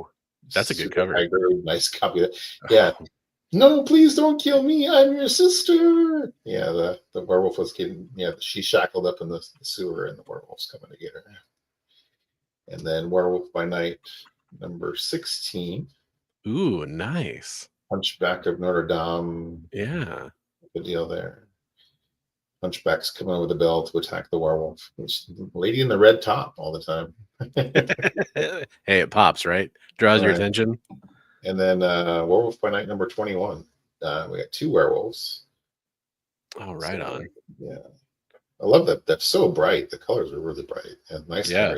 Piece. So, yeah. So shout out to Breach from Up North Comics. That's funny. I was telling you about some eBay action that I was trying to get in on, and that Tomb of Dracula is one of the ones I missed out on by like $1 or something like that. You've been getting some really good deals on eBay. Yeah. I've been trying to work the system as much as possible. Trying to follow sellers and kind of get in there and snipe at the last minute where I can. And I lose some ones that are very frustrating that I probably wish I'd put a higher bid on, but I've done pretty well on the other ones. Actually, hang on 1 second. I'll show you some stuff I got. I don't need to be the main focus anymore. You're right, but I forgot to take myself off there. Yeah, so I just got in. So let's see here. Some of the Hush books. I already had a copy of this, but it's a classic book. So, and I paid a couple dollars each for these. Classic fight there with the Joker. This is can't remember if this is the second print cover for 619. Is it the gatefold? No, the gatefold is this one. Yeah, I think that 619 is that's the second print 619, and this is the gatefold. Maybe the gatefold was the second print. I'm not sure. Yeah, I can't remember exactly how it goes, but and it's been like 2 weeks since I bought these. They just came in. But yeah, some good Hush books. I have all the A covers for Hush, so getting some of the variant covers and stuff was kind of nice. And then I mentioned trying to grab some early Harley Quinn stuff. It's kind of been the goal of mine. I got Harley Quinn number 5 from her first ongoing. That's cool. Great cover there. Very nice. And then 17, which is a nice booty cover, fun Bizarro cover. Bizarro got a handful of poison ivy there. Yep. And then anybody who knows me knows I couldn't have resisted this one. Number 20. Oh yeah. There you go. That's a nice cover too. Yeah, and it's really high grade for being a all black cover, yeah, or majority black. One or two little ticks there, but I mean I don't think even those, I don't think they break color. So yeah, but hey, I'm pretty happy for a couple bucks each. Totally stoked. Not really something we normally do for showing off. Nothing wrong with show and tell. No, especially on a night like tonight. I don't think so. But yeah, I've been, and then I got some great stuff Sunday that I cannot wait to show off. I won't spoil what it is, but I will probably show those off. Cool. Yeah. Hey, Ryan, Colossus Collector. Hey, that's actually where the Secret Santa thing took place on his channel. He has a Christmas with Cousin Colossus where he's doing the Cousin Eddie impersonation from Christmas Vacation. So. And I mean, just speaking of like, the community and trying to help people out and trying to direct them to stuff, go check out Colossus Collector's feed over on Instagram, and you'll see he just got a Colossus statue because the place where I bought the Bronze Age horror collection, which is mostly what was in there, had Bowen Designs, Bowen Collector Series Colossus statue. And I saw it instantly. I was like, oh, I got to message Colossus Collector about this one and see if he wants it. He did. We were able to kind of work it out with the shop.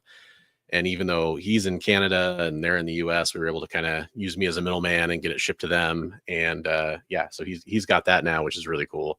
The guy who owns that little retro gaming shop, which is what it was, actually said he has a second copy of that. That's I think it's a bust though. I can't remember, but his is signed by Bowen, which is really cool. Oh, nice. But that's he was willing to get rid of the other one. So yeah. Hey, Clip. And then Richard was nice enough to throw his link up there. But yeah, go give him a follow. And he's a great member of this community too. Sorry, baby, go right back to showing off. Oh, I was saying hey to Cliff. Oh, he was saying the 10.0, but I was like, oh, the 10.0 of it all. Yeah. No, that was it for the gifts. Okay. From different folks from Christmas past. Christmas. Yes. Yeah, and you know, I've been really fortunate. A good friend of mine sent me 2 Christmas presents that are tonight will get added to this list actually, but I can't believe that he did. He sent me at the time when it was an extremely valuable book. He sent me a Hulk 180, so I could get the first appearance of Wolverine, which is awesome. So it's funny. He bought a collection that had a Hulk 180, a Hulk 181, and a Hulk 182, and he gifted me the Hulk 180. He sold the 181 for a good amount of money, which is great. I'm glad he made a good amount of money on that. And then the 182, I actually got. They were all from the same collection, all from the same collector. I got the 182 from an eBay auction because I knew his eBay store and I knew when his auctions were ending. And he's like, "Oh man, I have some comic books that aren't going for very much." So I went in there and bid some stuff up that I was interested in. And I ended up winning the Hulk 182. Awesome. So now I have the first and third appearance of Wolverine, just missing that pesky second appearance. But he gave me that. And then he gave me another unbelievable one, a ASM 300 newsstand too. So same guy. Wow. Starset Cards is what he's going by now on YouTube. Definitely go give him a follow. He does a lot of cool card ripping. Card ripping has kind of become his thing that he's kind of more into. He sold off a lot of his comic books. I helped him kind of get hooked up with a new logo and some other stuff too to try to help him out. But he's a really cool guy and a veteran too. So got to thank him for his service. There you go. One of the people that made me want to do the whole Mission 22 thing we do. So that's awesome. Yeah. But yeah, there's a couple ones. And then it's funny, we were talking about Christmas gifts that were comic book related. And one of the things I was thinking of is it's funny because my family doesn't they kind of know enough to know not to do comic stuff for me, basically. They're like, well, we don't want to get you something you already have, or we don't know enough about it, or we don't want to buy a fake thing or the wrong thing or whatever. But I do, there's some awesome memories. I got the Earth X trade paperbacks. The big thick, before omnibuses were a thing, really. Right. This would have been in the early 2000s, I guess. I got those, and I was able to read those because of them. And I remember absolutely loving that, and some really cool T-shirts and stuff like that over the years. But it's fun when you get older and you have comic book friends that actually can get you the stuff you like.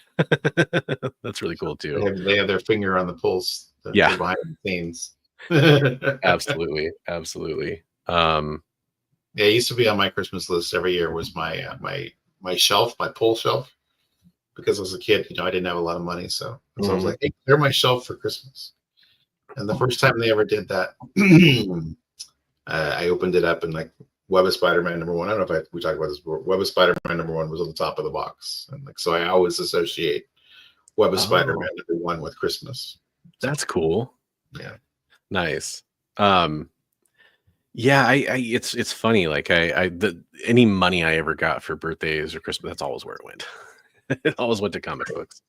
And I did get, kind of famously, I got my G.I. Joe #1 as a birthday present, so that was really cool. Cool. Yeah, and what still my most cherish, I'll never sell it kind of comic books.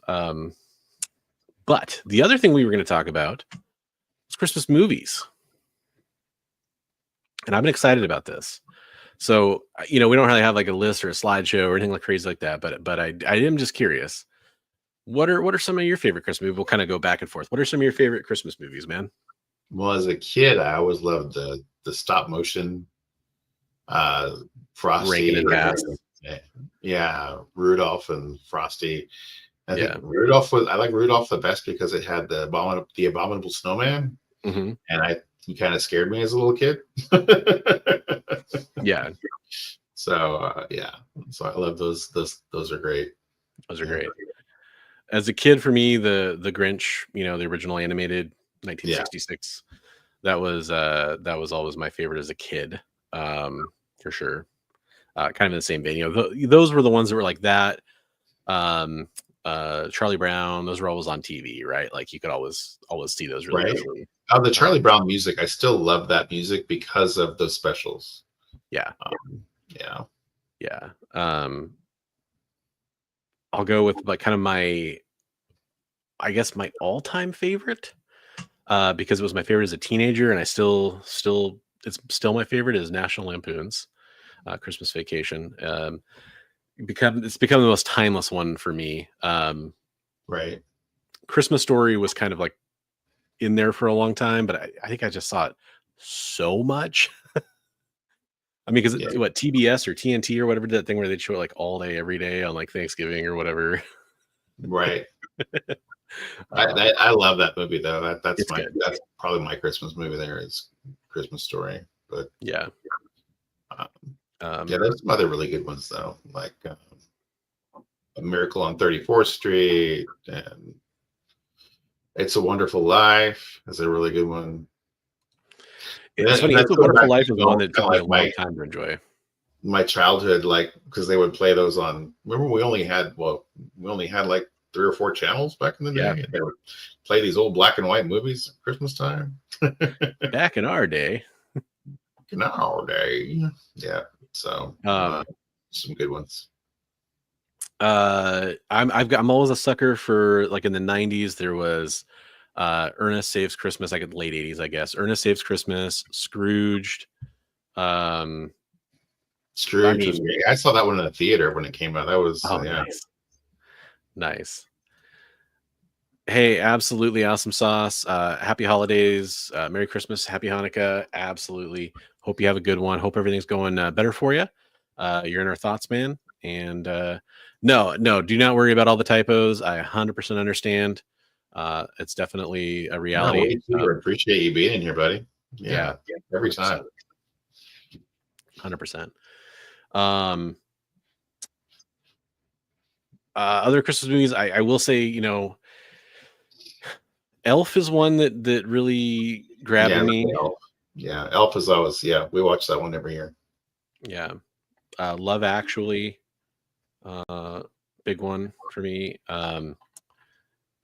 I will say that it came out around the same time as some of those, and I just watched it the other night for the first time. A really good tearjerker kind of movie. The Family Stone is a really good one. I have not. I don't think I've actually watched Love Actually. I need to watch that. Okay, yeah, that's a good one. You have access to it. Do that one thing, by the way. If it's not streaming everywhere else known to man.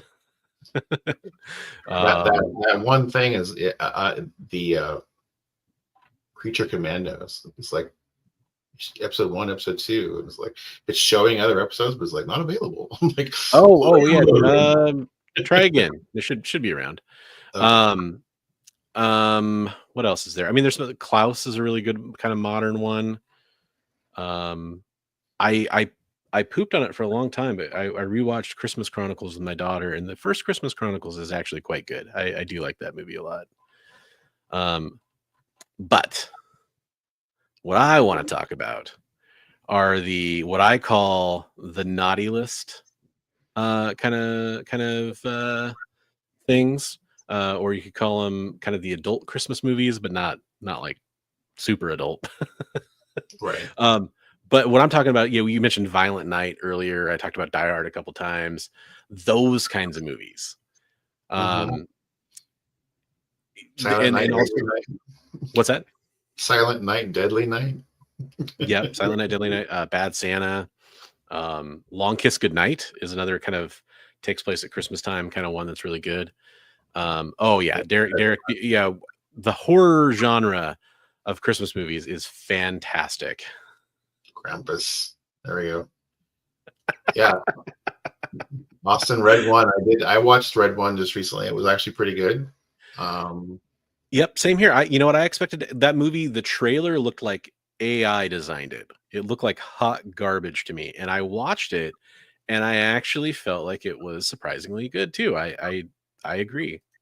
Yeah, Right. Krampus is great. Oh, we didn't mention any of the Santa Claus movies. Those are pretty good. Tim Allen. Yeah. I'm really lukewarm on those movies, but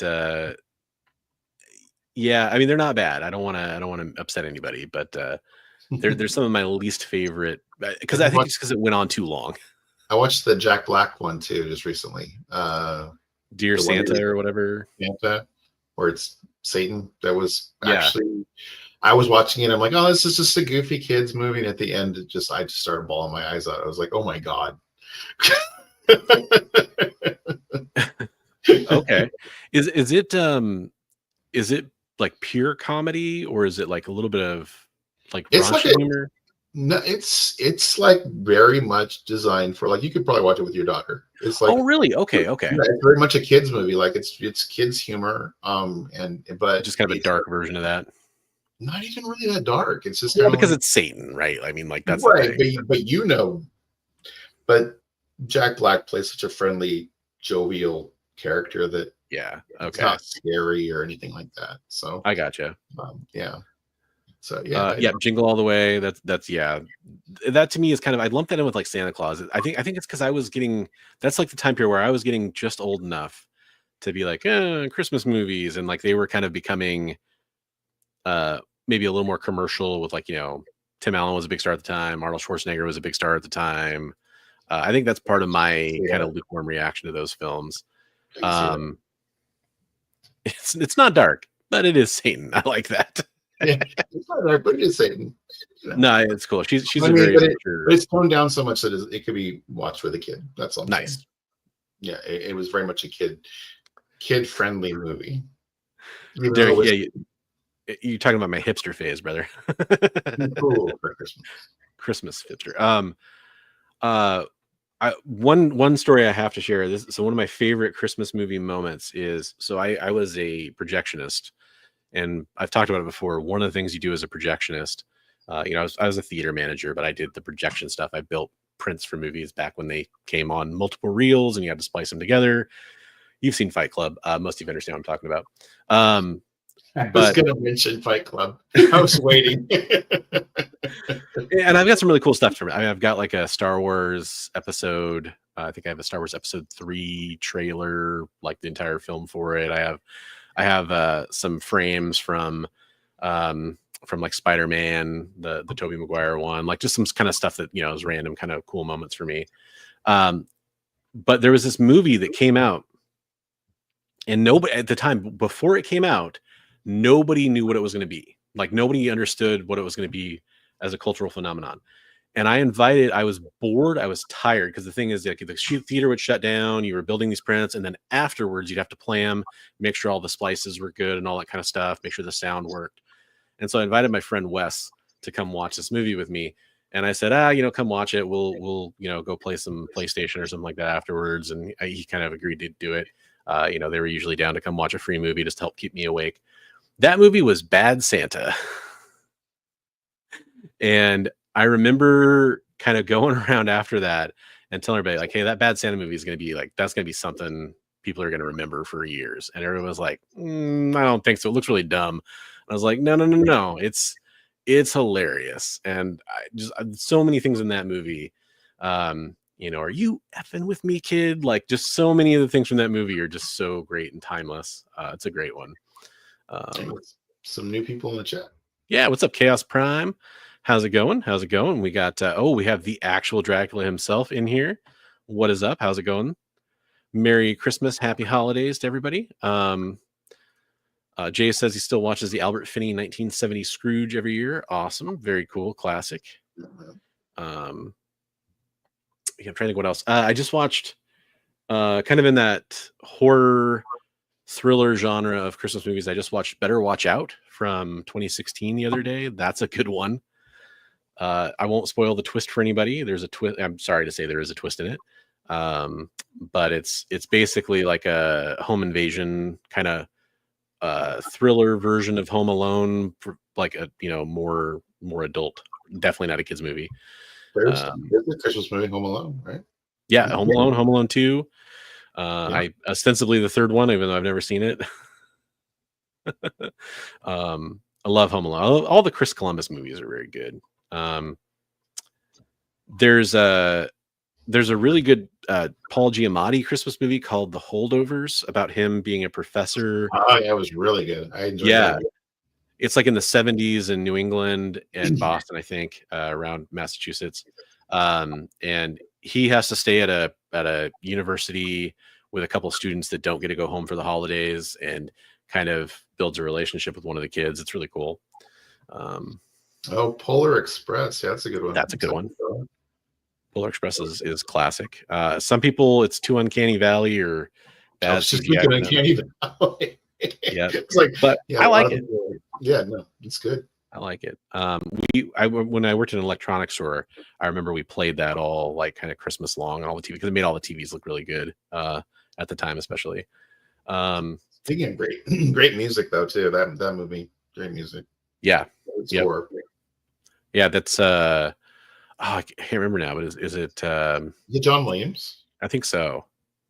Maybe. Or maybe it's Zimmer. I can't remember now.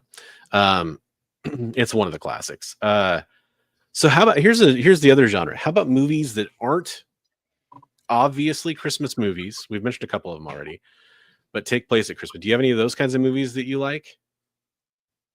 Well, we said Gremlins was one, right? Gremlins, yep. Gremlins is even maybe a little bit more than that though, because they use enough of the Christmas setting, like lights and stuff get used as weapons and all kinds of things like that, right? Gifts get used as weapons. You don't really think of it as a Christmas movie. I mean, but yeah, it does. It's it is. You're right. It's one of those ones where like you can kind of like, if you're just thinking about Gremlins, you don't necessarily think Christmas. Right. Iron Man 3, says Richard. There we go. Yep. Yep. Pretty much any Shane Black movie. Returns. Okay. Yep. Nightmare Before Christmas. That's a good one. Yeah. Good one, Chaos. Yeah, I love that one. One of my favorites in this kind of subgenre is The Green Knight, which is... Oh, yeah, that was a good movie. I watched that just recently.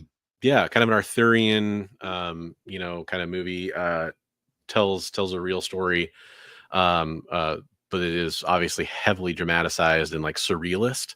But it is actually kind of, honestly, like a lot to do with Christmas, but you don't really necessarily think of that moment to moment while you're watching it. But yeah, it has a lot to do with Christmas. Hey, what's up, K-pop? Good to see you. Hope you're doing well. Yeah, I know. No, you've been, I'll just say, busy with a lot of things, and I hope things are going well. Citizen Kane. You know what? Here's a guilty cinema sin admission. I've never seen Citizen Kane. Oh.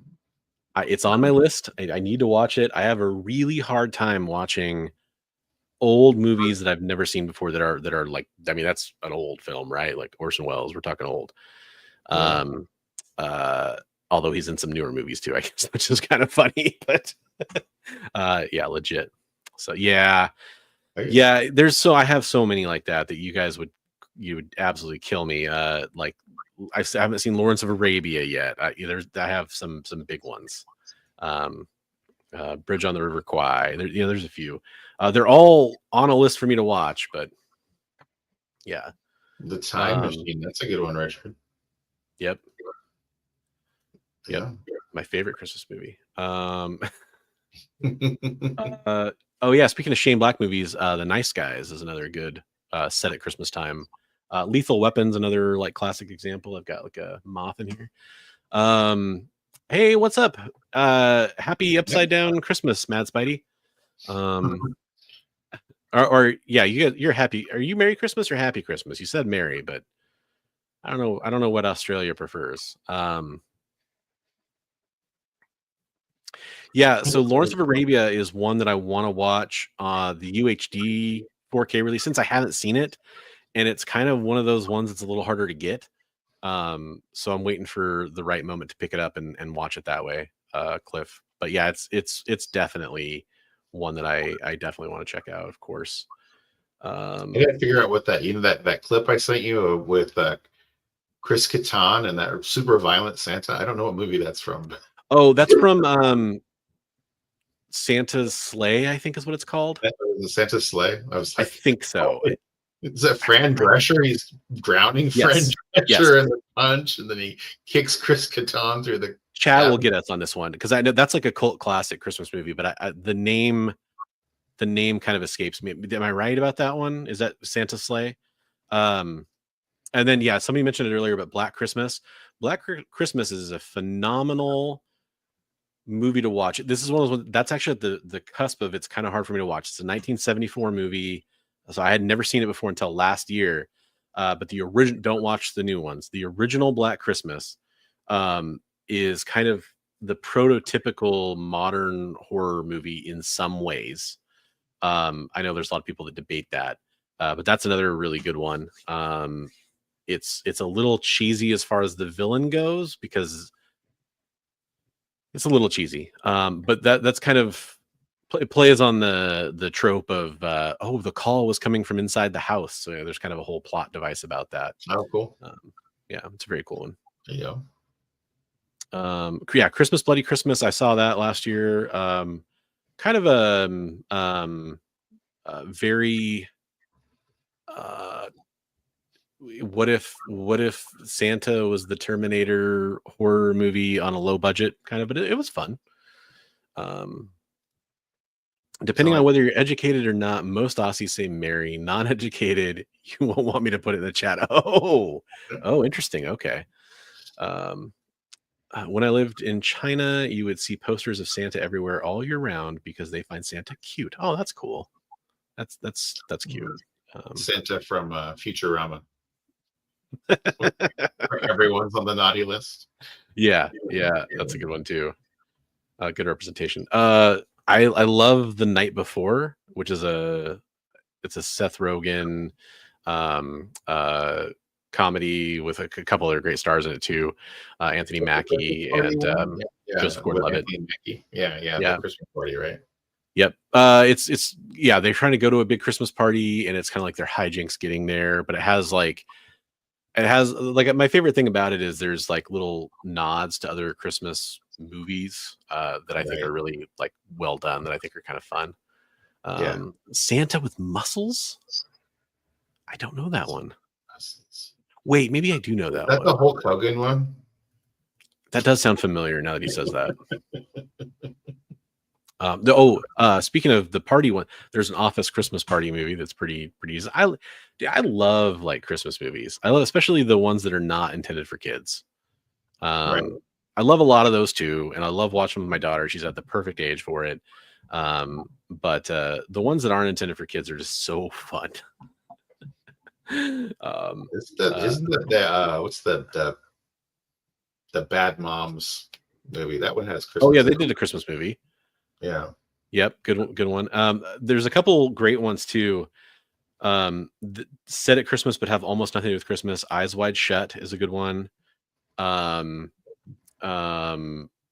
Trading Places kind of is a Christmas movie, but definitely takes place at Christmas. One of the ones I really wanted to mention is In Bruges, which is a great film. It takes place around Christmas time. And actually a Christmas movie. Really underrated Nicolas Cage movie, The Family Man. Oh, that's a really good one. That is kind of it's got kind of a very full-on take on the whole like Scrooge, what if this never happened kind of a thing. Really good. That was the one where it's kind of like, it's a kind of It's a Wonderful Life kind of thing too. Like, that's what I meant. Yeah, thank you. Get to live a whole nother life where he wasn't the way he was, right? Yeah. It's a fantastic one. Hey, Merry Christmas, Comic Ozzy. Speaking of Aussies, no, just kidding. Different kind of Aussie. So yeah, that kind of about does it really for. Do you have any others that you wanted to throw in at the final minute there? No, I think That's like, what's like for you, like Christmas music? Like I don't know, a lot of my stuff has got like that almost frantic, like Carol of the Bells, or like I love the was it the Merry Christmas Sarajevo by what's the name of the band? Can't think of the name of the band. I can't pull it right now off the top of my head, but yeah, I know it. Yeah. Yeah. But you like and do you like Trans-Siberian Orchestra, that kind of stuff? Trans-Siberian Orchestra. That's yeah. So I like it, my Christmas music almost has like this downer tone to it. Well, I'll go along with that because one of my favorite, I love Elvis Christmas, which kind of has like a blue Christmas, bluesy kind of feel to it. It's not all downer really, but his it's a little more somber than typical. I was in choir in middle school through high school, and so I did, and I think in high school at one point I was in like 5 choirs, and so Christmas music is a big thing in choir. So I liked a lot of the choral performances and like Latin. There's a song called "Salvation is Created." It's a Russian Christmas song. It's really, really awesome. It's really bass heavy. It's made for like a bass choir. There's quite a few things like that I like. I like a mix. So I also worked retail for a really long time. So a lot of the really typical Christmas songs I can do like once or twice and then I'm done. Right. And it's funny, there's so much like pop Christmas stuff that I've never heard that like if I'm doing like Spotify or something like that, it comes up sometimes. I'm like, oh, interesting. Like this actually isn't that bad. Who did it? And it's an artist that surprises me. I like Kylie Minogue's Santa Baby probably more than I like Eartha Kitt's or something like that, which is probably sacrilege to most people. But did they put on Spotify at work the other day? They put on a Krampus Christmas. That was really good. Yeah. That's like one of the channels on there. It was really good. Is it like metal? It was the kind of music I was talking about, where it's just very, Yeah, exactly. Jay, 100%. Yeah, no, it's one of those things where it's like I love, I like Trans-Siberian. We were just listening to that earlier today or yesterday or something like that, I think. I do like that. But honestly, Christmas morning, Christmas Eve night, like I'm doing a family thing, we're probably most likely listening to like Celtic Christmas music is probably because it's there you go. That's really good too. It's usually beautiful, usually no vocals, but not quite, it's not just the standard arrangement you're used to hearing. It's got a little bit of a different sound to it. So it's a little bit more relaxing, I guess. You can talk over it. You don't have to fight the music to, you don't have to be singing along every 5 seconds either. Right. And the Charlie Brown Christmas music too. I love that. Yeah. Yep. Oh yeah. We talked about that earlier. That's good stuff. I do want to tease next week's show a little bit before we start winding down too much. The biggest thing I want to tease is I think so next year we're going to do, we talked about this earlier. Hopefully you're still cool with this. Our favorite comic pickups from 2024. Yeah. And then kind of what we're changing in our approach to 2025, if anything, or like, what we're kind of looking for, if anything, kind of tease that idea a little bit. The other thing we're going to do probably on the show is go through the community art submissions and pick our favorite pieces with the, kind of refresh everybody on the artists and their pieces and kind of pick our favorite piece or pieces that we're going to move forward. And then we're going to do the like Instagram post that has everybody voting for their, so we're not picking, maybe we're picking the final art piece from that artist, but we're not going to pick the artist. That's going to be you guys, the viewers, the audience, you're going to pick that. So we're not going to be involved in that part of it. We love all the art we get and we want to see more of it. So this is your final week to submit any community art to be considered for 2024.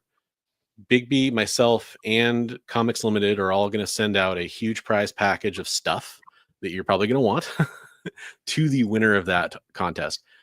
If you're watching the show, you are a community artist. Austin LeMay is a published artist.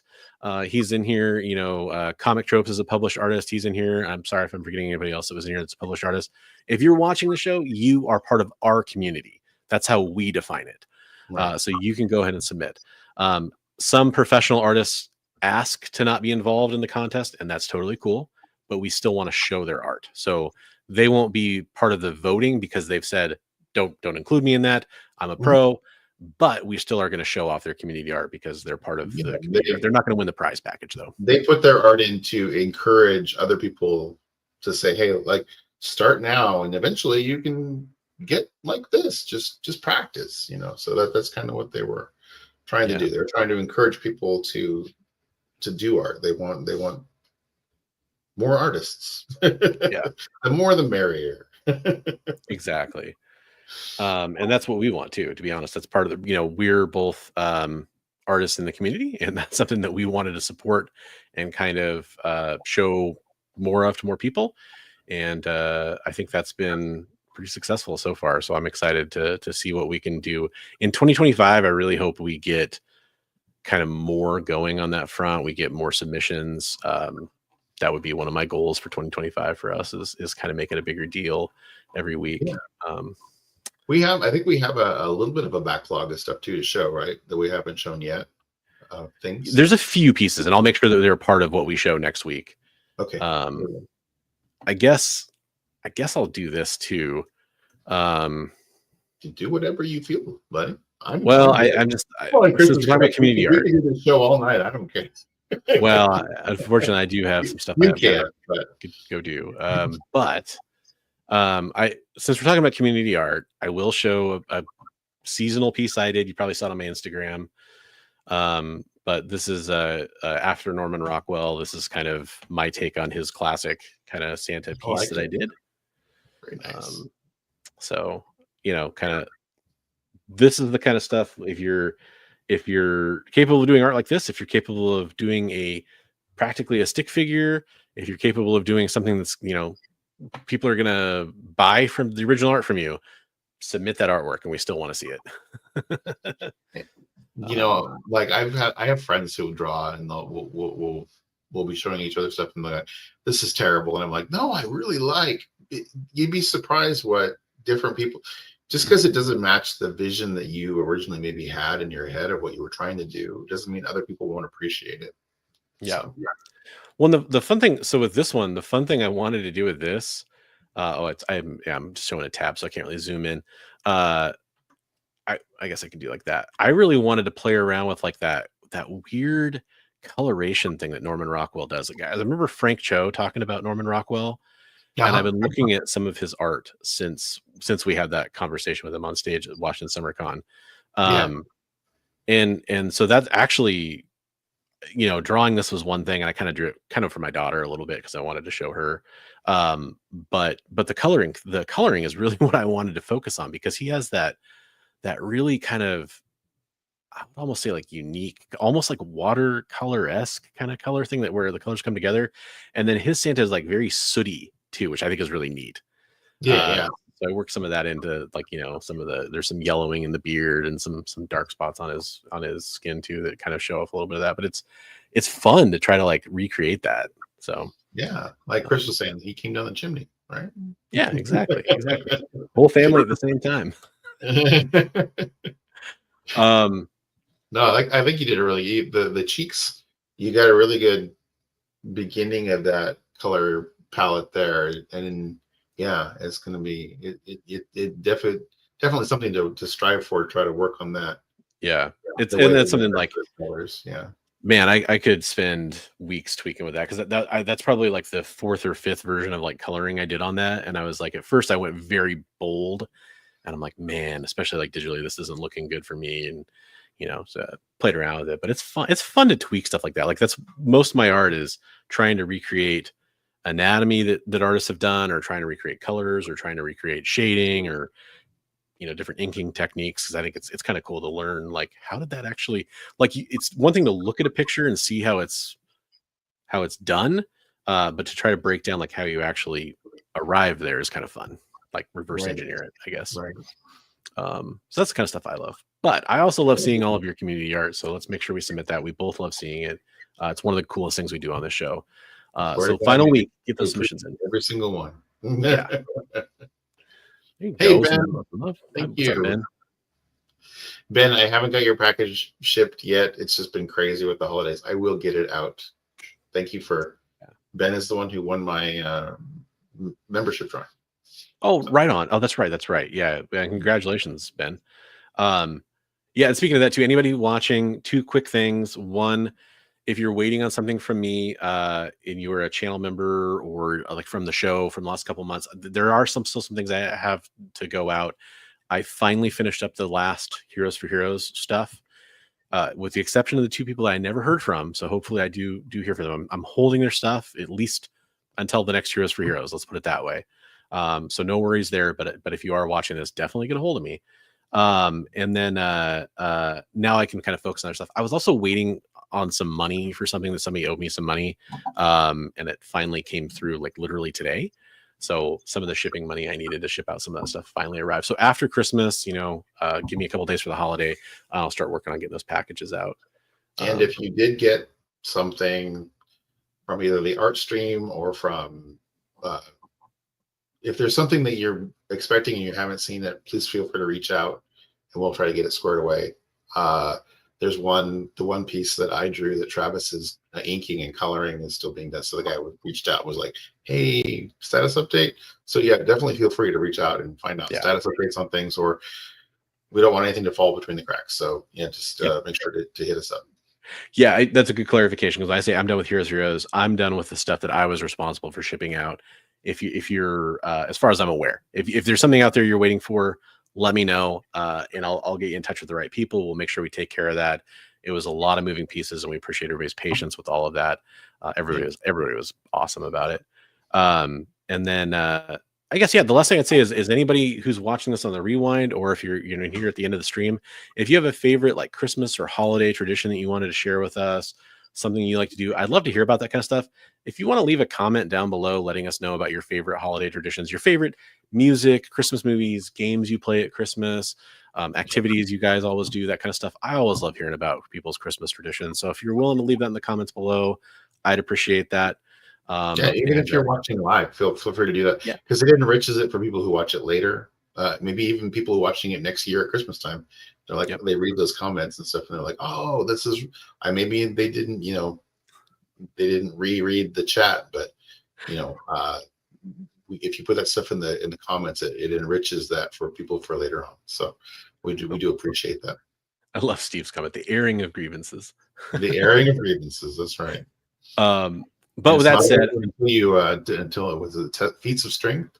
It's not over until you pin the person. Yeah. But with that said, I think we are kind of again, we could go all night. My best Christmas present is having a really awesome co-host here, a really awesome partner in doing all this. It's been enormously helpful in motivation, in ideas, in making this show as awesome as it is. So I'm really thankful for Brian and all his help that he's brought forward, as well as, he's amazingly generous, obviously, too, which I very much appreciate, but just all the things he does, and his wonderful way of looking at the world has really helped out quite a bit for me, as it's been, and I'll be honest, it's been kind of a dark year in some ways, but Brian's been a bright spot, so appreciate that, man. We both, lift each other up when we need some help, so appreciate you too immensely, and for having me along for the ride. And absolutely, and everybody, like we've been saying recently, everybody in the chat, we appreciate you guys. Just we can't say it enough. You guys are awesome, and huge part of the show. And Bron's, like, you are super important to me, one of my best friends in the world, and appreciate you, and so happy that I've gotten to know you as a good friend. Thanks, man. Same here. And this is the very final message. I want to make sure we absolutely just kind of iterate here. In all seriousness, be safe out there. You never know when Roy Thomas is lurking around the corner. He's trying to take credit for creating you. You never know when Sydney Sweeney is waiting there to just entrap you with a lingerie under the trench coat. These things can happen to anybody, folks. So you got to be careful out there. And like Richard says, make sure that you go down the chimney one family member at a time. We don't want a repeat of that massacre that Comic Tropes had to live through. It was sad. He's still upset about it to this day. No, but in all seriousness, be safe out there. Don't do anything stupid. If life stresses you out, I know holidays can be hard for a lot of people. Do what we always say. Go and read some comic books. Go and hang out in some of the community groups, because there's a lot of people that are still active even on the holidays, and try talking to them. Try to find your positivity there if you need to. But I hope everybody has a Merry Christmas. I hope everybody has a happy holidays. We will be back next week for a very important show, so definitely tune back in next week for Best Coast Comics. Next Monday, 8 p.m. Pacific, 11 Eastern. If you're over there, that's great. We'd love to have you as well. And practice those safe chimney practices. Love it, everybody. Human centipede sequel. Human chimneypede. Chimneypede. There we go. We may have something new. We're creating great entertainment here. Have a Merry Christmas, everybody. Merry Christmas, and we'll catch you on the next one. Bye.